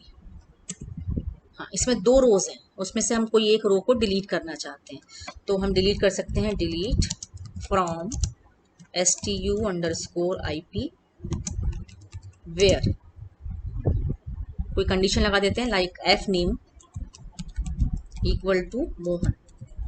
जिनके फादर का नाम मोहन है उस रिकॉर्ड को रिमूव करना है। तो क्या हो गया? Query okay, 1 row affected. अब यदि मैं सिलेक्ट स्टार फ्रॉम करती हूँ तो एक ही रो दिखाई दे रही है। ठीक है, तो डिलीट, यदि मैं यहाँ कंडीशन नहीं लगाती, कंडीशन नहीं लगाने के केस में क्या होता, जितने भी रोज इसमें इंसर्टेड हैं, जितने भी रोज स्टोर हैं स्टूडेंट टेबल में, स्टूडेंट IP टेबल में, सारे रिमूव हो जाते हैं। लेकिन कंडीशन लगाई है तो कंडीशन के अकॉर्डिंगली वही रो डिलीट होगी जो सेटिस्फाई कर रही है कंडीशन। दूसरा कमांड था हमारा ड्रॉप टेबल, कंप्लीट टेबल को रिमूव करना है। Then we write drop table STU_IP, यानी ये डेटा के साथ में कंप्लीट स्ट्रक्चर को भी डिलीट कर देगा। ठीक है, तो अब यदि मैं चाहूँ कि इसको डिस्प्ले कराती हूँ, select asterisk from student IP, तो ये क्या बोल रहा है कि इट डज नॉट एग्जिस्ट, क्योंकि इसने कंटेंट के साथ में टेबल का स्ट्रक्चर भी रिमूव कर दिया। सो हमने यहाँ पर सीख लिया delete command, drop command. Delete और ड्रॉप में डिफरेंस है, डिलीट डेटा पे वर्क करता है, ड्रॉप स्ट्रक्चर पे करता है। ऐसे ही ऑल्टर एंड अपडेट में क्या डिफरेंस है? ऑल्टर टेबल के स्ट्रक्चर पे वर्क करता है और अपडेट डेटा पे वर्क करता है, यानी डेटा में चेंजेस करता है। तो अब देख लेते हैं कौन से कमांड हमारे बच्चे रह गए हैं। हम वापस अपनी पुरानी वाली टेबल पे जाते हैं, जो हमारी पुराने डेटाबेस में जाते हैं। हमारा पुराना डेटाबेस था यूज MySQL स्कूल, और इसमें हमारी टेबल कौन सी थी? स्टूडेंट।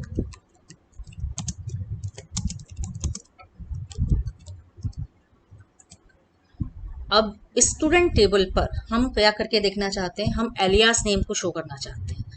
लाइक एफ नेम लिखा हुआ है, हम चाहते हैं एफ नेम, हो सकता है किसी को समझ में नहीं आ रहा हो, हम एफ नेम की जगह फादर्स नेम पूरा लिख के दिखाना चाहते हैं। तो alias name is another name is given to column. तो हम जैसे मान लीजिए चाहते हैं select name comma F name, दोनों कॉलम को डिस्प्ले कराना चाहते हैं, बट एफ नेम को एफ नेम की तरह नहीं लिख के हम चाहते हैं कि एज फादर्स नेम लिखा हुआ है। ठीक है, फ्रॉम स्टूडेंट। अब देखिए आउटपुट कैसे आएगा। यहाँ पर ये जो कॉलम हमारा एफ नेम था, एफ नेम की जगह पर लिखा आ रहा है फादर्स नेम, तो ये हमने एलियास नेम दे दिया। ठीक है, एलियास नेम हम कई बार, यहाँ तो कॉलम एग्जिस्टिंग कॉलम था उस पर दे रहे हैं, कई बार ऐसा भी हो सकता है कि जो कॉलम ही नहीं है, कुछ हम कैलकुलेशन करा रहे हैं, उस पर भी हम एलियास नेम दे सकते हैं। लाइक जैसे यहाँ पर फीस, ये मंथली फीस दी हुई है। मंथली फीस यदि 6000 है तो एनुअल कितनी होगी? हमें सब बच्चों की एनुअल फीस को कैलकुलेट करना है। तो हम ऐसे क्या करेंगे, सिलेक्ट नेम कॉमा फीस। ठीक है, फीस ये मंथली फीस है, तो हम इसको कहेंगे कि एज मंथली, ये तो मंथली फ़ी है तो हमने मंथली फ़ी हेडिंग डाल दी। इसके बाद हम चाहते हैं एनुअल फ़ी, तो हम चाहेंगे फ़ी इंटू 12 कर देते हैं। इसका कॉलम नेम क्या चाहेंगे, एज एनुअल फ़ी। ठीक है, फिर आ जाएगा from table name where fee is not null, जहाँ नल नहीं हो वहीं पर कैलकुलेशन करना है। Sorry, column name is fees, हमने फ़ी लिख दिया, ये फीस है तो फीस लिखना होगा हमें। तो यहाँ पर देखिए सबसे पहले हमने लिखा था नेम कॉमा फीस, फीस को एज मंथली फ़ी लिखना था तो ये मंथली फ़ी आ गई, और ये जो कैलकुलेशन किया था उसको हमने लिख दिया एनुअल फ़ी, तो ये एनुअल फ़ी कॉलम बन गया। सो आई होप यहाँ तक क्लियर हो गया होगा आपको। तो एलियास नेम भी हमने कवर अप कर लिया, और अब क्या बचता है, डिस्टिंक्ट, डिस्टिंक्ट कीवर्ड बचता है हमारा, तो उसको हम देख लेते हैं एक और। सिलेक्ट एस्ट्रिक फ्रॉम स्टूडेंट करने पे क्या हुआ, पूरा रिकॉर्ड आ रहा है। हम चाहते हैं ये पता लगाएं कि हमारे स्कूल में या हमारे स्टूडेंट टेबल में कितने सिटीज़ से बच्चे आ रहे हैं, कितनी सिटीज़ ऐसी हैं डिफरेंट सिटीज़। तो यहाँ पर हम आउटपुट के फॉर्म में चाहते हैं ओनली 3 सिटीज़, है ना, या फिर मतलब ग्वालियर चाहते हैं, आगरा चाहते हैं और इंदौर चाहते हैं। हम ये बार बार ग्वालियर लिखा हुआ आए ऐसा नहीं चाहते, केवल सिटी के नाम चाहते हैं। तो सिलेक्ट क्या लिखेंगे, सिटी, लेकिन सिटी कैसी चाहिए, डिस्टिंक्ट सिटी चाहिए फ्रॉम स्टूडेंट। तो यहाँ पर हमें वो केवल सिटी मिल जाएगी, कौन कौन सी सिटी से बच्चे हमारे स्कूल में आ रहे हैं। तो ग्वालियर से आ रहे हैं, आगरा से आ रहे हैं और इंदौर से आ रहे हैं। So the next topic is constraints. Constraints क्या होते हैं, कंस्ट्रेंट्स मतलब होते हैं restrictions which we can apply on data of a table. So constraints are used to specify rules or impose restrictions for data in a table। यदि हम कोई condition लगाना चाहते हैं कि हमें इसी तरह का डेटा इसमें स्टोर करना है, या कोई भी हम रूल स्पेसिफाई करना चाहते हैं, लाइक टीचर का रिकॉर्ड हम स्टोर करना चाहते हैं, तो जो पोस्ट कॉलम है उसमें हम चाहेंगे पीजीटी, टीजीटी और पीआरटी के अलावा कुछ और डेटा ना आए, तो ऐसे केस में हम रिस्ट्रिक्शंस उसमें अप्लाई कर सकते हैं। So constraints can be column level और टेबल लेवल, दो तरह के कंस्टेंट्स होते हैं, कॉलम लेवल भी होते हैं और टेबल लेवल भी होते हैं। कॉलम लेवल का मतलब क्या है, जो कॉलम पे अप्लाई होते हैं, और टेबल लेवल का मतलब है पूरी टेबल पे अप्लाई होते हैं। नाउ नॉट नल कंस्टेंट, तो नाउ कौन कौन से कंस्टेंट्स होते हैं वो हम देख लेते हैं। पहला है नॉट नल। नॉट नल क्या करता है, it ensures that a column can not have a null value. यदि हमने नॉट नल कंस्टेंट्स अप्लाई कर दिया तो उस कॉलम में हम नल वैल्यू नहीं डाल पाएंगे। Next is unique. It ensures that all values in a column are different, मतलब सेम वैल्यू नहीं हो सकती, डुप्लीकेट नहीं हो सकती, सब यूनिक होना चाहिए। प्राइमरी की, प्राइमरी की हमने डिस्कस किया था, प्राइमरी की क्या होती है, जिसमें वैल्यू नल नहीं होनी चाहिए और जो यूनिक होना चाहिए। तो यदि हमने किसी कॉलम को प्राइमरी की डिक्लेयर किया है तो इसमें नॉट नल और यूनिक कंस्टेंट्स दोनों अप्लाई ऑटोमेटिकली हो जाएंगे। तो ये ऊपर के जो 3 कंस्टेंट्स हैं ये आपके सिलेबस में दिए हैं। नीचे के जो कंस्टेंट्स हैं foreign key, check and default, these are not in your syllabus. चलिए हम प्रैक्टिकली इसको देख लेते हैं। तो चलिए हम अप्लाई करते हैं कंस्टेंट्स को। यहाँ पर मैंने एक नया डेटाबेस लिया है, डेटाबेस का नाम है फूड शॉप, और इसके अंदर एक टेबल है फूड, और इस फूड का जो स्ट्रक्चर है, फूड टेबल का स्ट्रक्चर आप यहाँ देख सकते हैं। Item ID, item name, item unit, company ID, company name, city and quantity, इतने सब कॉलम्स हैं। अब हम देख सकते हैं कि यहाँ पर प्राइमरी की डिफाइंड नहीं की गई है, ठीक है, क्योंकि टेबल पहले से बनी हुई है, और अब हम चाहते हैं कि इसमें प्राइमरी की डिफाइन हो जाए, then we have to change the structure of table, यानी टेबल का स्ट्रक्चर बना हुआ है, स्ट्रक्चर में चेंज करना है, then we have to use alter table command. तो किस तरीके से यूज करेंगे, यदि हमें प्राइमरी की बनानी है, किसे बनाएंगे, आइटम आईडी को। So we can write alter table, table name is food, इसके बाद लिखेंगे हम मॉडिफाई, क्योंकि एग्जिस्टिंग कॉलम है इसलिए हम उसको मॉडिफाई करेंगे। आइटम आईडी,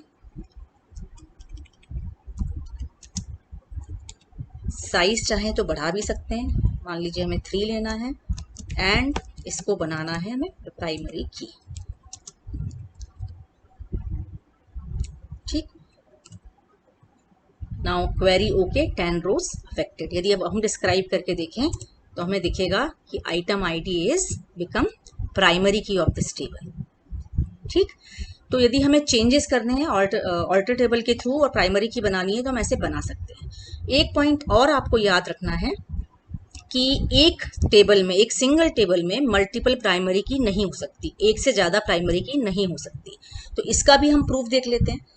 अब हम क्या कर रहे हैं, इस वाले केस में हमने प्राइमरी की मॉडिफाई करके बनाया था। इस वाले अगले नेक्स्ट केस में हम क्या कर रहे हैं कि ऑल्टर टेबल कर रहे हैं, नया कॉलम ऐड कर रहे हैं। हम कोशिश कर रहे हैं कि नया कॉलम ऐड हो जाए, तो ऐड आएगा alter table food add new column. हम कुछ भी ले लेते हैं, सपोज कॉलम 1 ले लेती हूँ, नया कॉलम ऐड किया और इस कॉलम का हमने डेटा टाइप रखा varchar और इसे हम बनाना चाहते हैं प्राइमरी की। अब देखते हैं क्या होता है। मल्टीपल प्राइमरी की डिफाइंड, यहाँ पर इसने एरर शो कर दी कि आपके टेबल में ऑलरेडी प्राइमरी की है और आप मल्टीपल प्राइमरी की बना रहे हैं, तो ये अलाउ नहीं करेगा, राइट। तो हमने प्राइमरी की को बना के देखा। अब मैं बाकी के कंस्ट्रेंट्स और आपको बता देती हूँ। एक नई टेबल बनाते हैं हम। नई टेबल में हम चाहते हैं कि जो हमारे स्टाफ मेंबर हैं उनकी डिटेल को हम स्टोर करें। सो क्रिएट टेबल स्टाफ, इसमें हम क्या चाहते हैं, स्टाफ की टेबल हम क्रिएट कर रहे हैं। इसमें स्टाफ का नाम आएगा तो एस नेम ले लेते हैं, एस नेम varchar टाइप का आएगा।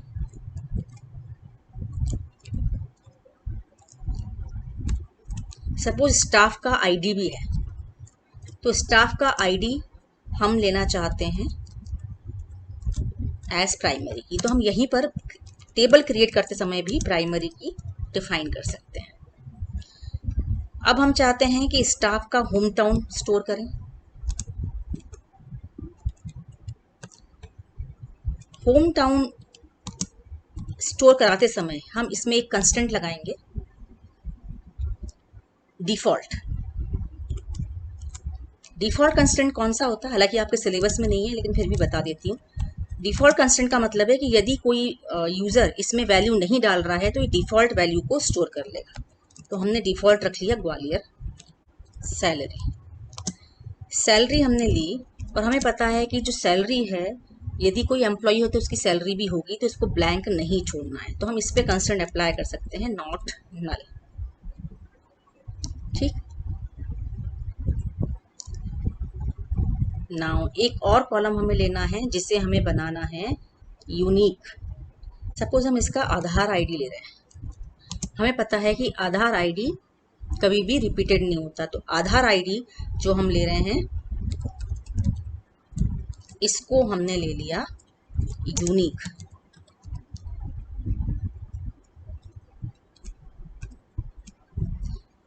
सो क्वेरी ओके, 0 रोज अफेक्टेड। यहाँ पर हमने कितने कंस्टेंट अप्लाई किए, प्राइमरी की अप्लाई किया, डिफॉल्ट किया, नॉट नल किया और यूनिक किया। ठीक है, अब हम देखते हैं इनको कंस्टेंट्स को अप्लाई करने से क्या हो रहा है।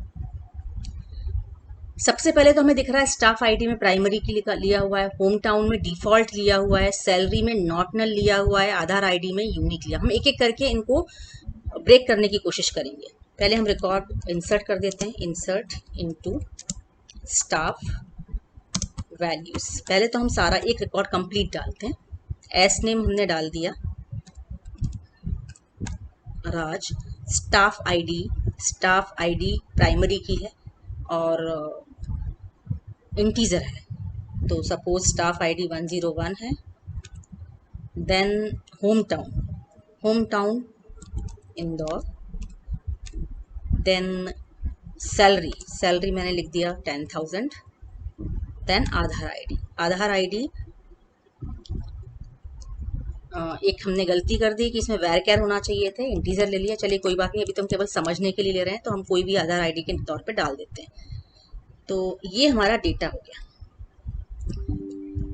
आउट ऑफ रेंज, यानी कि रेंज है उससे ये एक्सीड कर रहा है, तो हम थोड़ा कोई छोटा नंबर ले लेते हैं।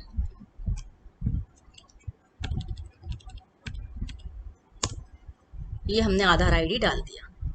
नाउ हम इसको चेक करते हैं, सिलेक्ट एस्ट्रिक फ्रॉम स्टाफ। ठीक है, तो ये हमारे पास रिकॉर्ड दिख रहा है। अभी तो हमने क्या किया था, सारी वैल्यूज डाली थी। अब हम एक दूसरा इंसर्ट कमांड चलाते हैं जिसमें हम कोशिश करेंगे, एक नया नाम डाल देते हैं राजा। अब इसमें देखिए मैं क्या कर रही हूँ,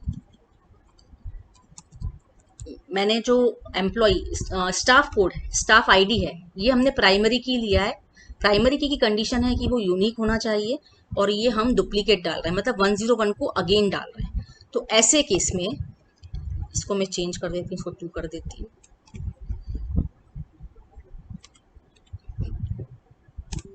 ठीक है, तो अब क्या बोल रहा है, डुप्लीकेट एंट्री 101 फॉर प्राइमरी की।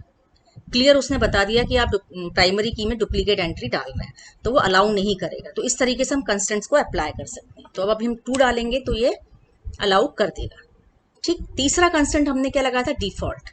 तो डिफॉल्ट कब अप्लाई करेगा, जब हम होम टाउन की वैल्यू नहीं डालेंगे, यानी कि हम सिलेक्टेड कॉलम्स में वैल्यू डालने वाले हैं। सिलेक्टेड में कैसे डालते हैं, इंसर्ट इनटू स्टाफ के बाद हमें वो कॉलम के नाम बताने पड़ेंगे जिसमें हम वैल्यू डालना चाहते हैं। सो हमारे पास कॉलम के नाम क्या है, एस नेम। एक बात ध्यान रखेंगे, क्योंकि स्टाफ आईडी हमारा प्राइमरी की है तो इसकी वैल्यू देना कंपलसरी है, अदरवाइज एरर आएगी। और साथ ही साथ यदि हमने नॉट नल दिया है, नॉट नल हमने किस में दिया है, सैलरी में दिया है, तो इसे भी एंटर करना जरूरी है। तो यहाँ पर हमने दिया सैलरी, देन वैल्यूज,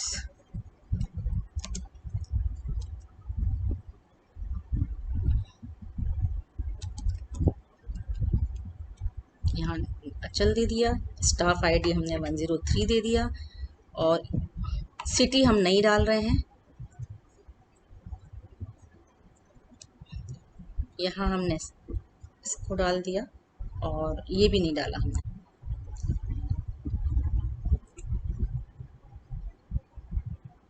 तो अब क्या हुआ, इंसर्ट इनटू स्टाफ, हमने एस नेम, स्टाफ आईडी और सैलरी डाला। क्या नहीं डाला हमने, होम टाउन नहीं डाला, और होम टाउन पे लगा हुआ है डिफॉल्ट वैल्यू। तो इसका हम यदि डेटा देखें तो क्या इंसर्ट हुआ है, देख लेते हैं। आप देखेंगे कि हमने जो नया रिकॉर्ड एंटर किया था उसमें होम टाउन ऑटोमेटिकली ग्वालियर ले लिया इसने, क्योंकि हमने डिफॉल्ट वैल्यू सेट की थी। ठीक है, आधार आईडी में हमने यूनिक डिफाइन किया था तो नल इसमें अलाउ होता है, नल इसने ले लिया। नाउ सेम को हम लेते हैं, यदि हम आधार आईडी में सेम कुछ डालने की कोशिश करते हैं, यानी डुप्लीकेट डालना चाहते हैं, क्योंकि हमने यूनिक लगा रखा है, तो क्या होगा, इसको मैं चेंज कर देती हूँ।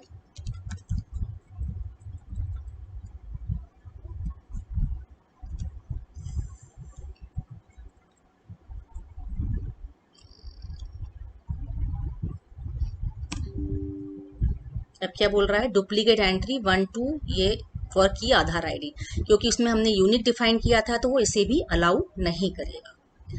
सो ये हमारे कंस्टेंट्स हो गया, कंस्टेंट हमने अप्लाई करके देख लिए। Now next topic is aggregate functions. Aggregate functions are also called group functions. इसको हम ग्रुप फंक्शंस भी बोलते हैं, क्योंकि ये ग्रुप ऑफ डेटा पे वर्क करते हैं। इसके अंदर कौन कौन से फंक्शन आते हैं, सम, एवरेज, मैक्स, मिन, काउंट। ये 5 फंक्शन आपके सिलेबस में गिवन है। तो इन 5 फंक्शंस को हम सीखते हैं। हमें फीस को हमें टोटल करना है। Aggregate function group of data पे वर्क करता है, जैसे कि यहाँ 6000 6000 6000 ये 3 तरह का डेटा, इन सबको सम करवाना चाहते हैं तो वो इसको सम कर देगा और सिंगल आउटपुट प्रोवाइड करेगा। तो सिलेक्ट, हम चाहते हैं इसका सम होकर आए, टोटल कितनी फीस लग रही है, तो सम ऑफ फीस, कितनी फीस मिल रही है, एज टोटल फीस। हमने इसका कॉलम नेम बदल दिया, टोटल फीस डिस्प्ले होगा। यदि हम ये टोटल फीस नहीं लिखते तो कॉलम हेडिंग में आता सम फीस फ्रॉम स्टूडेंट।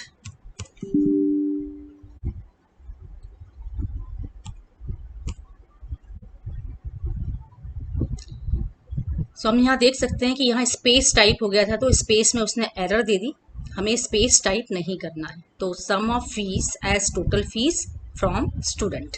तो यहाँ पर जो टोटल फीस है आप देख रहे हैं, यहाँ पर 6000 6000 6000 इन तीनों का टोटल इसने शो कर दिया। तो these are called aggregate function. ऐसे ही हमें मान लीजिए मैं कोई मैक्सिमम वैल्यू पता लगानी हो या मिनिमम वैल्यू पता लगानी हो, तो हम इस तरीके से लिख सकते हैं, select max fees from student. तो क्योंकि मैक्सिमम फीस एक ही फीस डली हुई है, 6000 वैल्यू ही डली है, तो मैक्सिमम भी वही आएगा, मिनिमम भी वही आएगा। हम चाहें तो maximum minimum in numeric value पे भी लगा सकते हैं, डेट पे भी कर सकते हैं और अल्फाबेटिकल वैल्यूज पे भी कर सकते हैं। मान लीजिए हम सिटी में से मैक्स वैल्यू पता लगाना चाहते हैं, तो select max city from student. तो अल्फ़ाबेटिकल ऑर्डर में जो सबसे बड़ी वैल्यू जिसकी होगी वो शो करेगा, दैट इज इंदौर। हमने 3 सिटी डाली है, आगरा, ग्वालियर, इंदौर।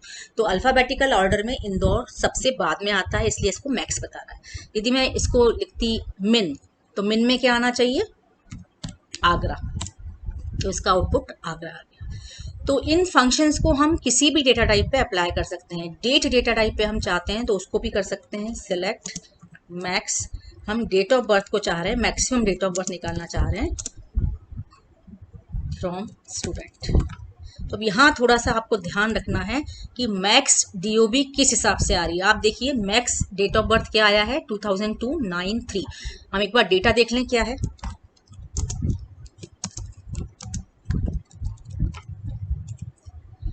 आप देख सकते हैं जो हमारी डेट डली हुई है यहाँ पर 2002, 2001, 2000 सब डला हुआ है। इससे मैक्सिमम किसको माना, 2002 को।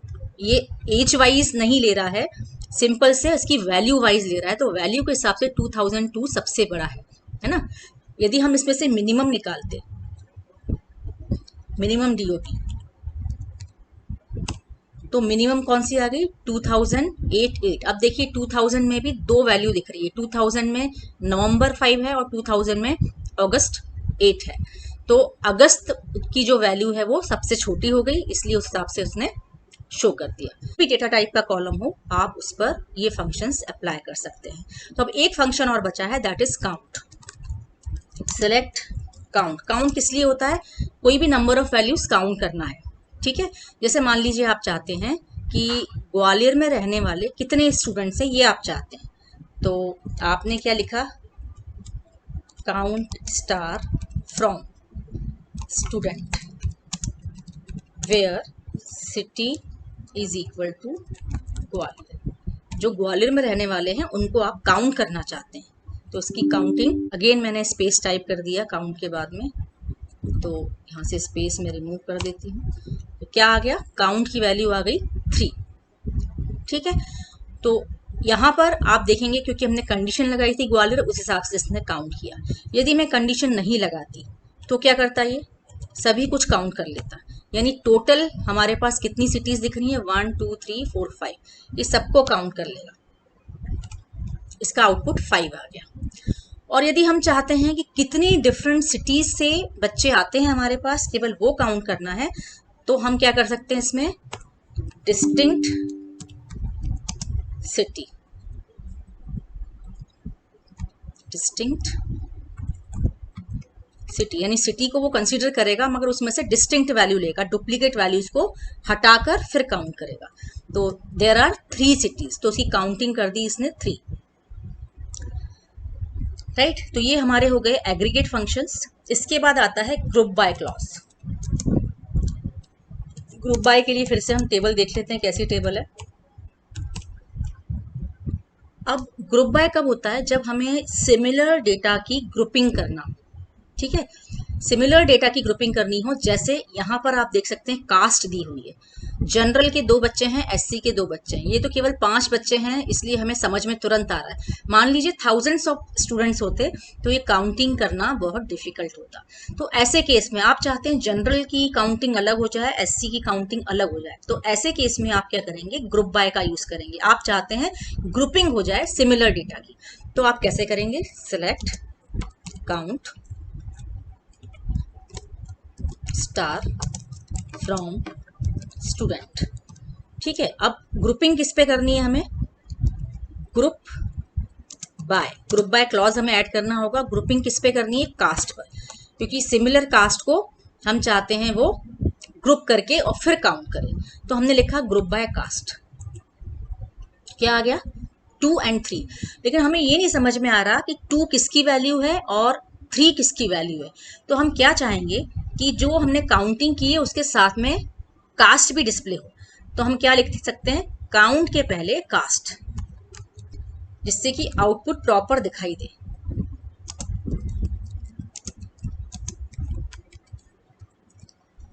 अब क्या हुआ, अब समझ में आ रहा है कि जो कास्ट जनरल है उसके 2 बच्चे हैं और एससी जो हैं वो 3 बच्चे हैं, 3 स्टूडेंट्स हैं। So this is group by clause. Group by के साथ में यदि आपको कंडीशन लगानी है,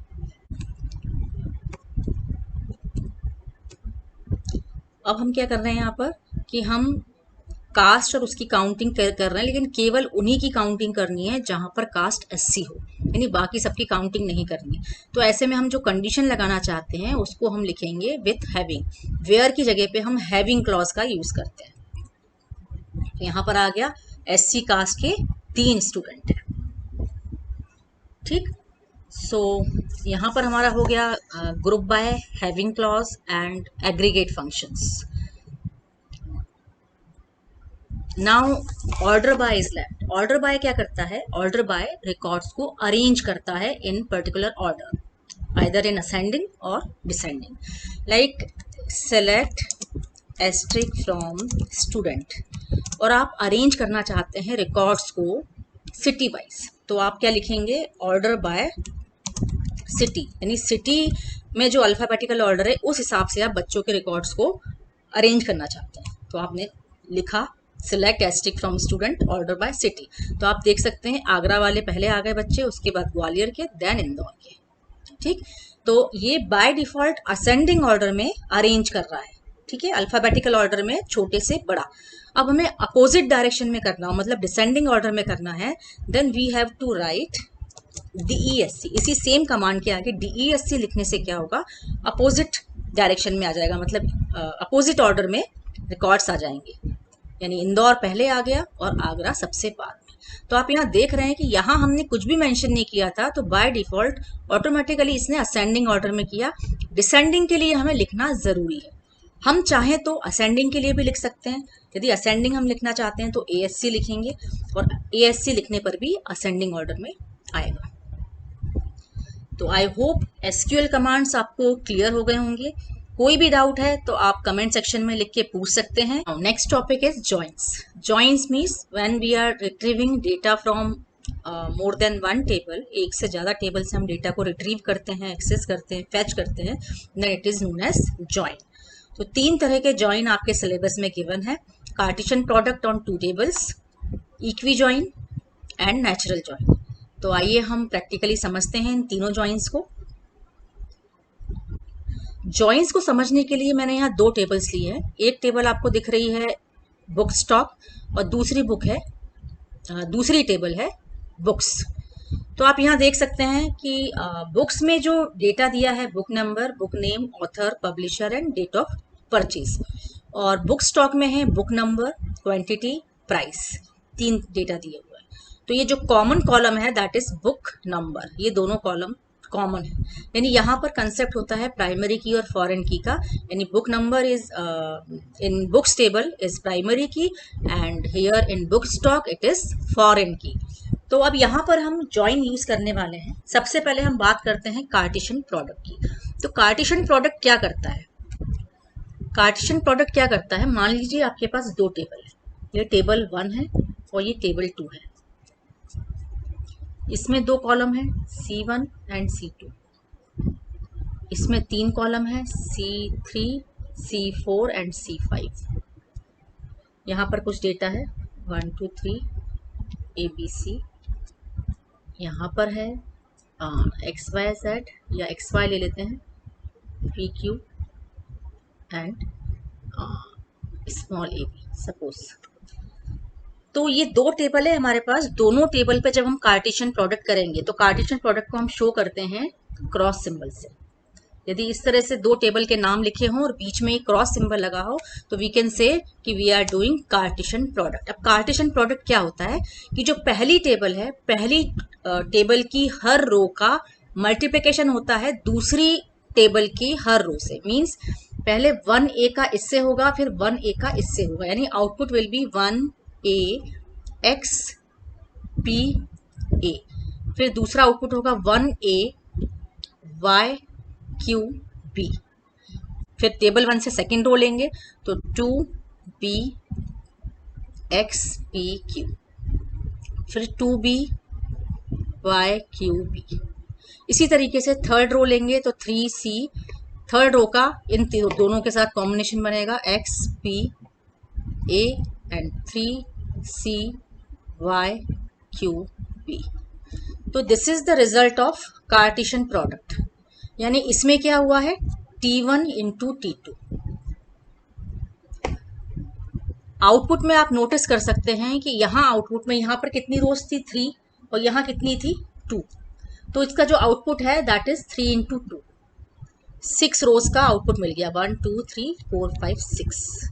और कॉलम्स कितने हो गए C1, मतलब यहाँ 2 कॉलम थे, यहाँ 3 कॉलम थे, तो 2 + 3 यानी 5 कॉलम्स हो गए। इसको हम प्रैक्टिकली करके देखते हैं। ये 2 टेबल हमारे पास है, बुक्स और बुक स्टॉक। यदि आप पहले टेबल में देखते हैं कितने हैं 1 2 3 4 5 रोज हैं, और सेकेंड टेबल में कितनी रोज है हमारे पास 14 रोज है। हम इन दोनों टेबल का कार्टेशियन प्रोडक्ट करने की कोशिश करते हैं। सेलेक्ट एस्टिक फ्रॉम, इसको हम कैसे लिखेंगे कार्टेशियन प्रोडक्ट यदि करना है तो हम सिंपल से दोनों टेबल का नाम लिख लेंगे, बुक्स कॉमा बुक स्टॉक। एक बार टेबल नेम कंफर्म कर लेते हैं, बुक स्टॉक ये ठीक है। क्योंकि हमने यहाँ कंडीशन नहीं लगाई, कोई भी कंडीशन नहीं लिखी, तो यहाँ पर ये अपने आप ही कार्टेशियन प्रोडक्ट का रिजल्ट प्रोड्यूस करेगा। आप देख सकते हैं कितना बड़ा रिजल्ट आ गया।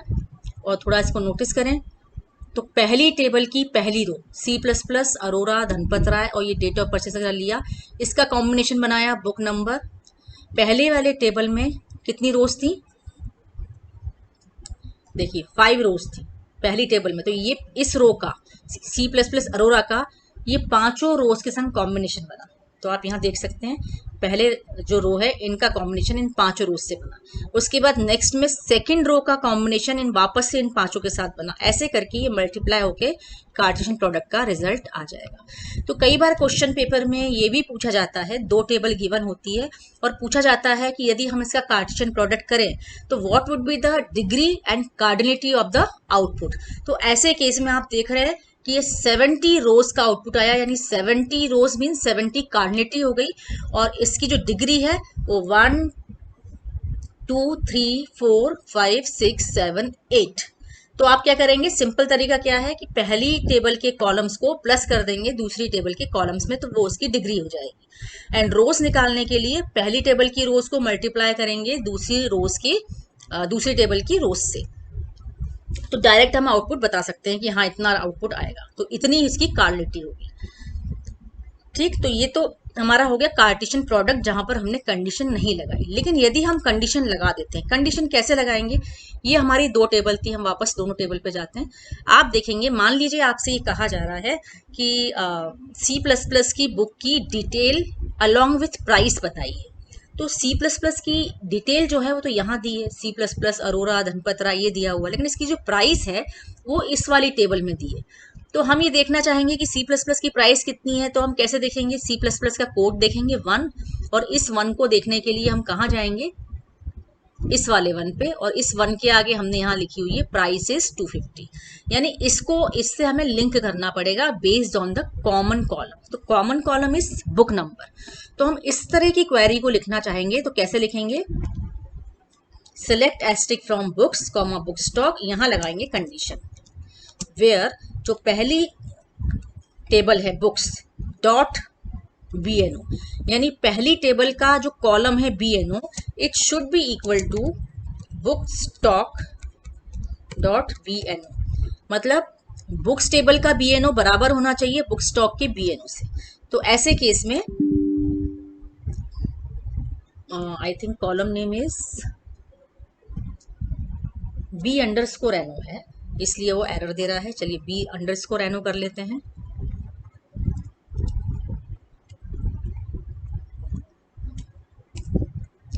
तो यहां पर देखिए आउटपुट आ गया, जहां जहां पर बुक्स सेम थी, बुक नंबर हमें सिमिलर मिल रहे थे, उन बुक्स की डिटेल आ गई अलोंग विथ प्राइस। तो आप यहां देख सकते हैं कि 41527, अब जबकि बुक्स यहाँ पर बहुत सारी दी हुई हैं, बुक्स यहाँ बहुत सारी दी हैं, 1 2 3 4 ऐसे करके 13 तक है, और फिर 1101 है, यानी इतनी सारी बुक्स में से कितनी बुक डिस्प्ले की, जितने के डेटा उसको इस वाली टेबल में मिला, यानी इसका जो बुक एनो है वो इसके बुक एनो से मैच हुआ, केवल उतनी ही रोज को आउटपुट में उसने शो किया। तो इसका आउटपुट कैसे आ गया, जितनी बुक्स अवेलेबल थी सेकेंड वाले कॉलम टेबल में उसके अकॉर्डिंगली उसने यहाँ बुक नंबर, क्वांटिटी, प्राइस दिखा दी। अब यहाँ पर आप नोट करेंगे कि इन्होंने दिखाया तो सही, दोनों टेबल से डेटा लेके दिखाया। यहाँ पर दोनों टेबल में हमारे पास एक कॉमन कॉलम था और ये कॉमन कॉलम जो है ये बुक नंबर और यहाँ पर बुक नंबर ये 2 बार दिखाई दे रहा है। इसमें भी 41527 है, इसमें भी 41527 है। तो this kind of result is known as equi join. जब हम इक्वलिटी के ऊपर बेस करके आउटपुट को निकालते हैं, जब कॉमन कॉलम की इक्वलिटी पे बेस्ड आउटपुट निकालते हैं और कॉमन कॉलम 2 बार दिखाई देते हैं, तो this is known as equi join. और इसी आउटपुट को यदि हम ऐसे चेंज करें कि जो कॉमन कॉलम है एक ही बार दिखाई दे, तो वो आउटपुट हो जाएगा नेचुरल जॉइन का। तो इसको हम देखते हैं कैसे करेंगे। हम क्या चाह रहे हैं, यहाँ आप देखेंगे बुक डॉट बीएनओ का मतलब क्या था, बुक्स टेबल है और डॉट के बाद यदि हमने कॉलम नेम लिखा है तो वो दिखाएगा और स्टार लिखेंगे तो सारे कॉलम्स होंगे। तो यहाँ पर जो है हम पहली टेबल से सारे कॉलम चाहते हैं। पहली table is books dot star, यानी पहली टेबल के सारे कॉलम दिखाइए। और दूसरी टेबल में क्या है, बीएनओ है, क्वांटिटी है, प्राइस है। तो इसमें से हमें बीएनओ नहीं चाहिए, हमें चाहिए ओनली क्वांटिटी एंड प्राइस। तो अब क्या हुआ, ये जो कॉमन कॉलम 2 बार आ रहा था ये अब केवल एक बार डिस्प्ले हो रहा है, एक ही बार शो हो रहा है। तो this is the output of natural join. केवल और केवल एक ही डिफरेंस है इक्वी जॉइन और नेचुरल जॉइन में, कि जो इक्वी जॉइन होता है उसमें आइडेंटिकल कॉलम 2 बार आ रहे हैं और जो नेचुरल जॉइन है उसमें आइडेंटिकल कॉलम को हमने रिमूव कर दिया है, केवल एक ही बार शो किया है। तो यहाँ पर ये जॉइंस आपका कंप्लीट हो गया चैप्टर। आई होप इसमें आपको आई होप ये कंसेप्ट क्लियर हो गया होगा। इसमें भी कोई आपको डाउट आता है तो आप कमेंट सेक्शन में लिख के आप पूछ सकते हैं। Topic is interface of Python with an SQL database. Means Python और माइस्क्यूएल की कनेक्टिविटी से रिलेटेड जो टॉपिक है उसको हम डिस्कस कर लेते हैं।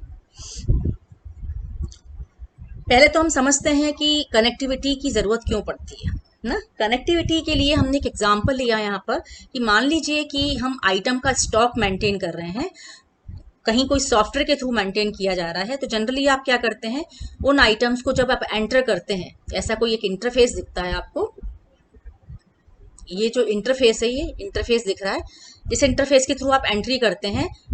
इसको और थोड़ा सा क्लियर किया हुआ है, इस तरह का इंटरफेस होता है या इस तरह का इंटरफेस होता है, किसी भी तरह का हो सकता है। इसके थ्रू आप एंट्री करते हैं डेटा की। तो ये जब एंट्री करते हैं तो जाता कहाँ है, ये सारा डेटाबेस में। दिस इज आवर डेटाबेस, इसमें जाके स्टोर हो जाता है। ठीक है, तो ये जो इंटरफेस है जिसकी हेल्प से आप डेटा को इंसर्ट कर रहे हैं, this is known as front end. और जो डेटाबेस में जाके स्टोर हो रहा है that is known as back end. ये क्यों फ्रंट एंड और बैक एंड कहला रहा है, क्योंकि ये वाली स्क्रीन तो यूजर को दिखाई दे रही है, तो दिस इज फ्रंट एंड। और ये वाली स्क्रीन आपको दिखती नहीं है, ये डेटाबेस आपको दिखता नहीं है, ये बैक एंड पे काम कर रहा है और डेटा को सेव कर रहा है। यहीं से हम डेटा को फैच करके आपके फ्रंट एंड पर शो करते हैं। तो फ्रंट एंड और बैक एंड क्या क्या है, हमारा यहाँ पर फ्रंट एंड होगा पाइथन लैंग्वेज और बैक एंड होगा माइस्क्यूएल। तो देखते हैं जो बेसिक कमांड है एग्जाम पॉइंट ऑफ व्यू से नीडेड है, हम उनको डिस्कस कर लेते हैं।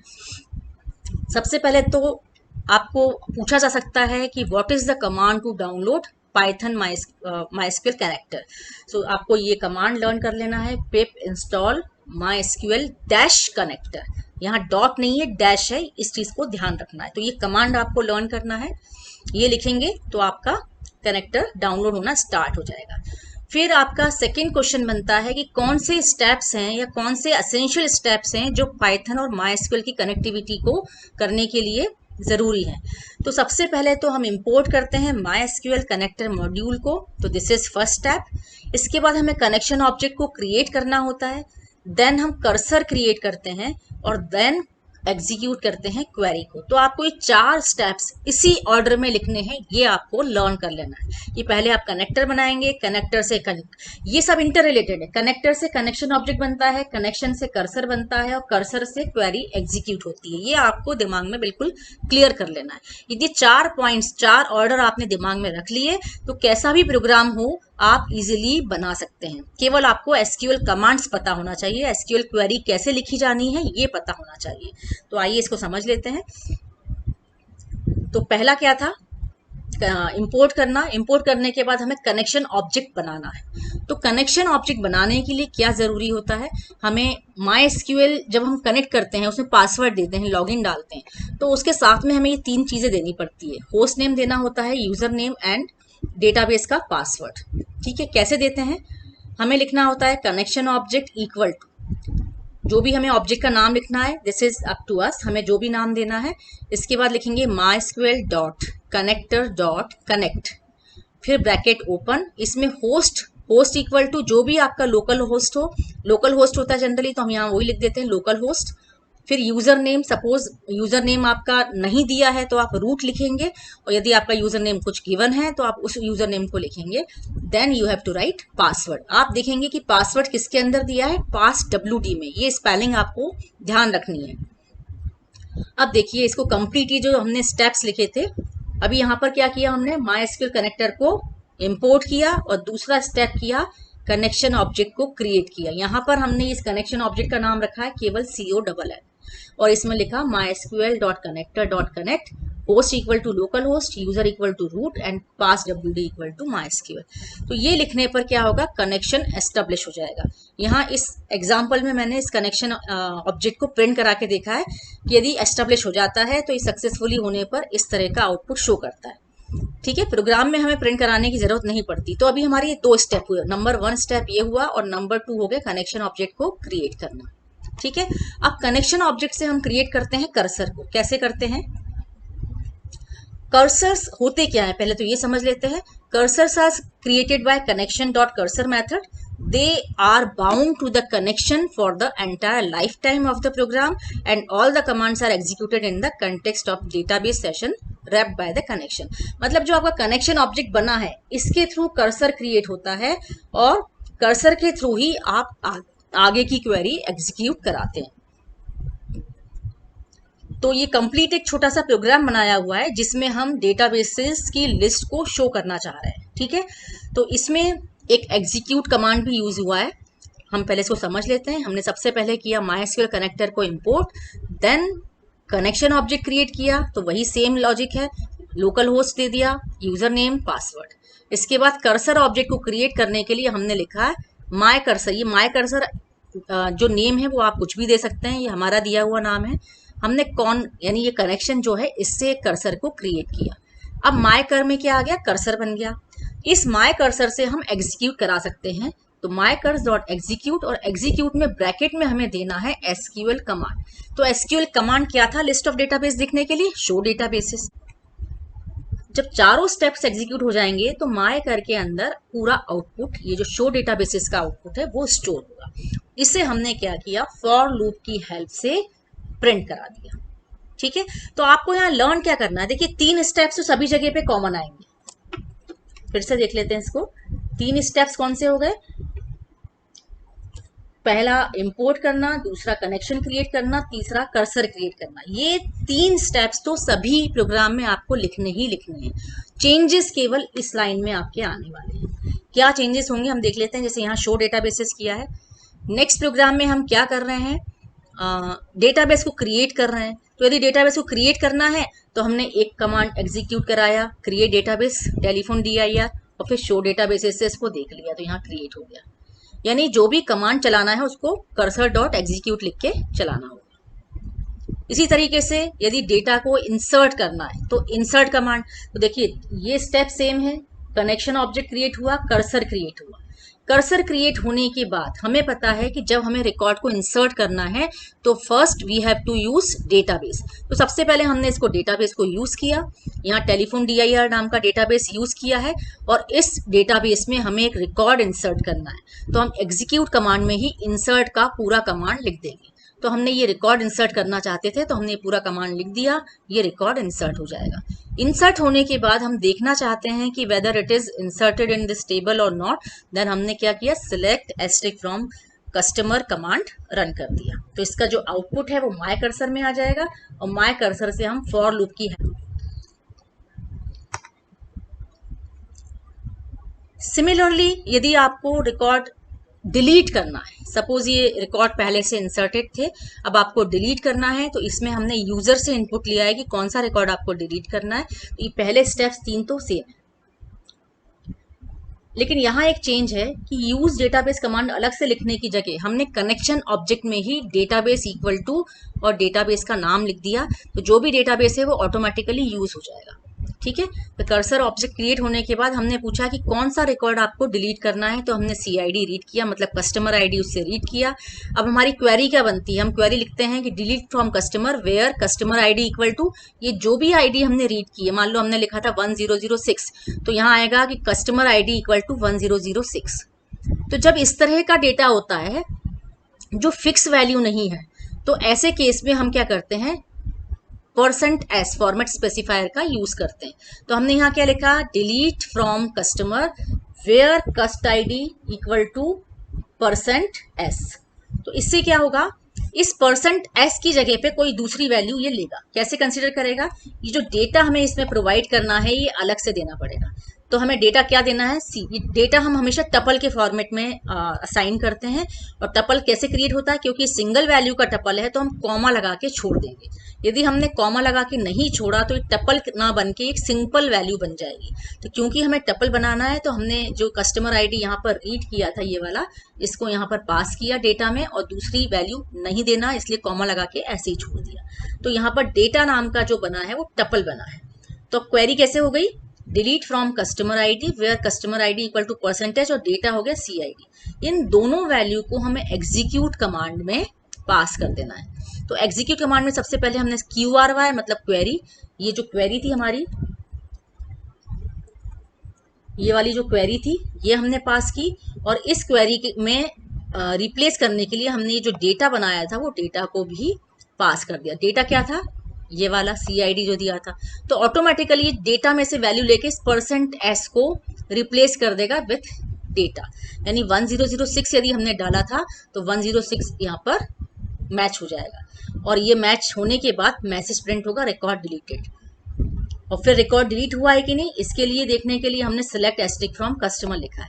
लेकिन इसके बीच में एक कमांड हमने और रन किया, दैट इज connection.commit, जिससे कि जो भी हमने DML कमांड अभी रन किया है वो परमानेंटली कमिट हो जाए, परमानेंटली सेव हो जाए। तो यहाँ हमने डिलीट किया है तो परमानेंटली डिलीट हो जाएगा। अब आप देख सकते हैं कि ऊपर वाले रिकॉर्ड में हमारे पास डेटा कौन सा था, सुधा, मनस्वी, जयंत, मयंक और नम्रता, और इसमें से हमने 1006 ID को डिलीट किया, मतलब जयंत को डिलीट किया। तो यहाँ पर नीचे आउटपुट में जयंत नहीं दिख रहा है। तो आपको क्या लर्न करना है, 4 स्टेप्स लर्न करने हैं, जिसमें से 3 तो सारे प्रोग्राम में सेम होंगे, चौथा स्टेप प्रोग्राम की रिक्वायरमेंट के हिसाब से बदलेगा। इसके बाद आता है रो काउंट। रो काउंट क्या करता है कि जो आपके आउटपुट में कितनी रोज आई हैं उसे प्रिंट करता है। तो यहाँ पर हमने क्या किया है, अगेन कनेक्टर को हमने इंपोर्ट किया, कनेक्शन क्रिएट किया, कनेक्शन से कर्सर किया। अब यहाँ हमने क्वेरी रन की, सिलेक्ट एस्ट्रिक फ्रॉम कस्टमर। तो सिलेक्ट एस्ट्रिक फ्रॉम कस्टमर का आउटपुट क्या आएगा, जितनी भी इसमें रोज होंगी, इसमें 4 रोज हैं तो 4 रोज का आ गया। अब हम इसको प्रिंट करा के देख रहे हैं, प्रिंट करा दिया। तो आप ये देखेंगे जो माय कर्सर में आउटपुट आया था उस आउटपुट का जो रो काउंट है, यानी कितनी रोज उस आउटपुट में आई है, वो इसने शो कर दी। कैसे कर दिया, टोटल, ये टोटल प्रिंट हुआ, ये वाला मैसेज टोटल के बाद माय कर डॉट रो काउंट का वैल्यू कितनी है, 4 प्रिंट हो गया, और फिर प्रिंट हो गया रिकॉर्ड्स प्रेजेंट। तो इस तरह से मैसेज आ जाएगा टोटल 4 रिकॉर्ड्स प्रेजेंट। अब फंक्शन है फेच ऑल। यदि फेच ऑल फंक्शन का यूज करना है तो कैसे करेंगे, अगेन हमने सिमिलर एग्जाम्पल लिया है, इंपोर्ट किया, कनेक्शन क्रिएट किया, कर्सर क्रिएट किया, और यहाँ पर हमने क्वेरी रन कर दी, सेलेक्ट एस्ट्रिक फ्रॉम कस्टमर। अब जब इस क्वेरी को हमने एग्जीक्यूट किया और उसके बाद हमने यहाँ कर्सर में डालेंगे, तो जैसे हमने लिखा फैच ऑल, तो फैच ऑल लिखने से क्या होगा, सारी की सारी रोज फैच होंगी और प्रिंट हो जाएगा ये रो सारी प्रिंट हो गई। ठीक है, और इसके बाद रो काउंट का जो आउटपुट है वो हमने यहाँ प्रिंट कराया है, तो 4 इसमें प्रिंट हो गया।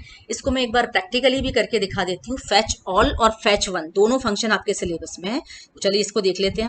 चलिए देखते हैं, ये एग्जाम्पल हमने लिया है, यहाँ MySQL डॉट कनेक्टर को इंपोर्ट किया, यहाँ कनेक्शन क्रिएट किया और यहाँ कर्सर क्रिएट किया। ये तो कॉमन स्टेप्स हैं जो अभी तक हमने सीखे।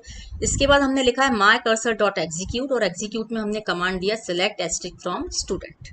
अब इससे जो इसका आउटपुट होगा स्टूडेंट टेबल के जितनी भी रोज हैं वो आ जाएगी माई कर्सर में। माई कर्सर में आने के बाद हमने इसको माई कर्सर से लूप लगा के प्रिंट किया। इसको रन करके देख लेते हैं इसका आउटपुट क्या आता है। आप देख सकते हैं इसमें जितनी भी रोज थी सारी की सारी इसमें प्रिंट हो गई। अब थोड़ा सा हम इसमें चेंजेस करते हैं। यदि मैं लिख देती हूँ माई कर डॉट फैच, स्मॉल में आएगा 1, फैच 1 लिख के यदि हम रन कराते हैं तब आउटपुट क्या आएगा। फैच 1 में क्या हुआ, इस पूरे माय कर्सर में जितने भी आउटपुट थे उसमें से इसने एक रिकॉर्ड को फैच किया, और वो रिकॉर्ड था पहला वाला रिसेंटली ये 111 श्रेया और इसको, और इसमें से लेके लूप चला के उसने इसकी वैल्यूज को प्रिंट कर दिया। और यदि हम फैच 1 की जगह पर हम लिखते फैच ऑल, फैच ऑल क्या करता है, जितनी भी रिकॉर्ड हमारी कर्सर में आए हैं उतने सारे रिकॉर्ड्स को फैच कर लेता है। तो ये सेम आउटपुट है जो ऊपर वाला ये आउटपुट आ रहा था, उसी तरीके से ये आउटपुट है। यानी बाय डिफॉल्ट भी ये सारे रिकॉर्ड्स फैच कर रहा था और फैच ऑल से भी सारे रिकॉर्ड्स फैच कर रहा है।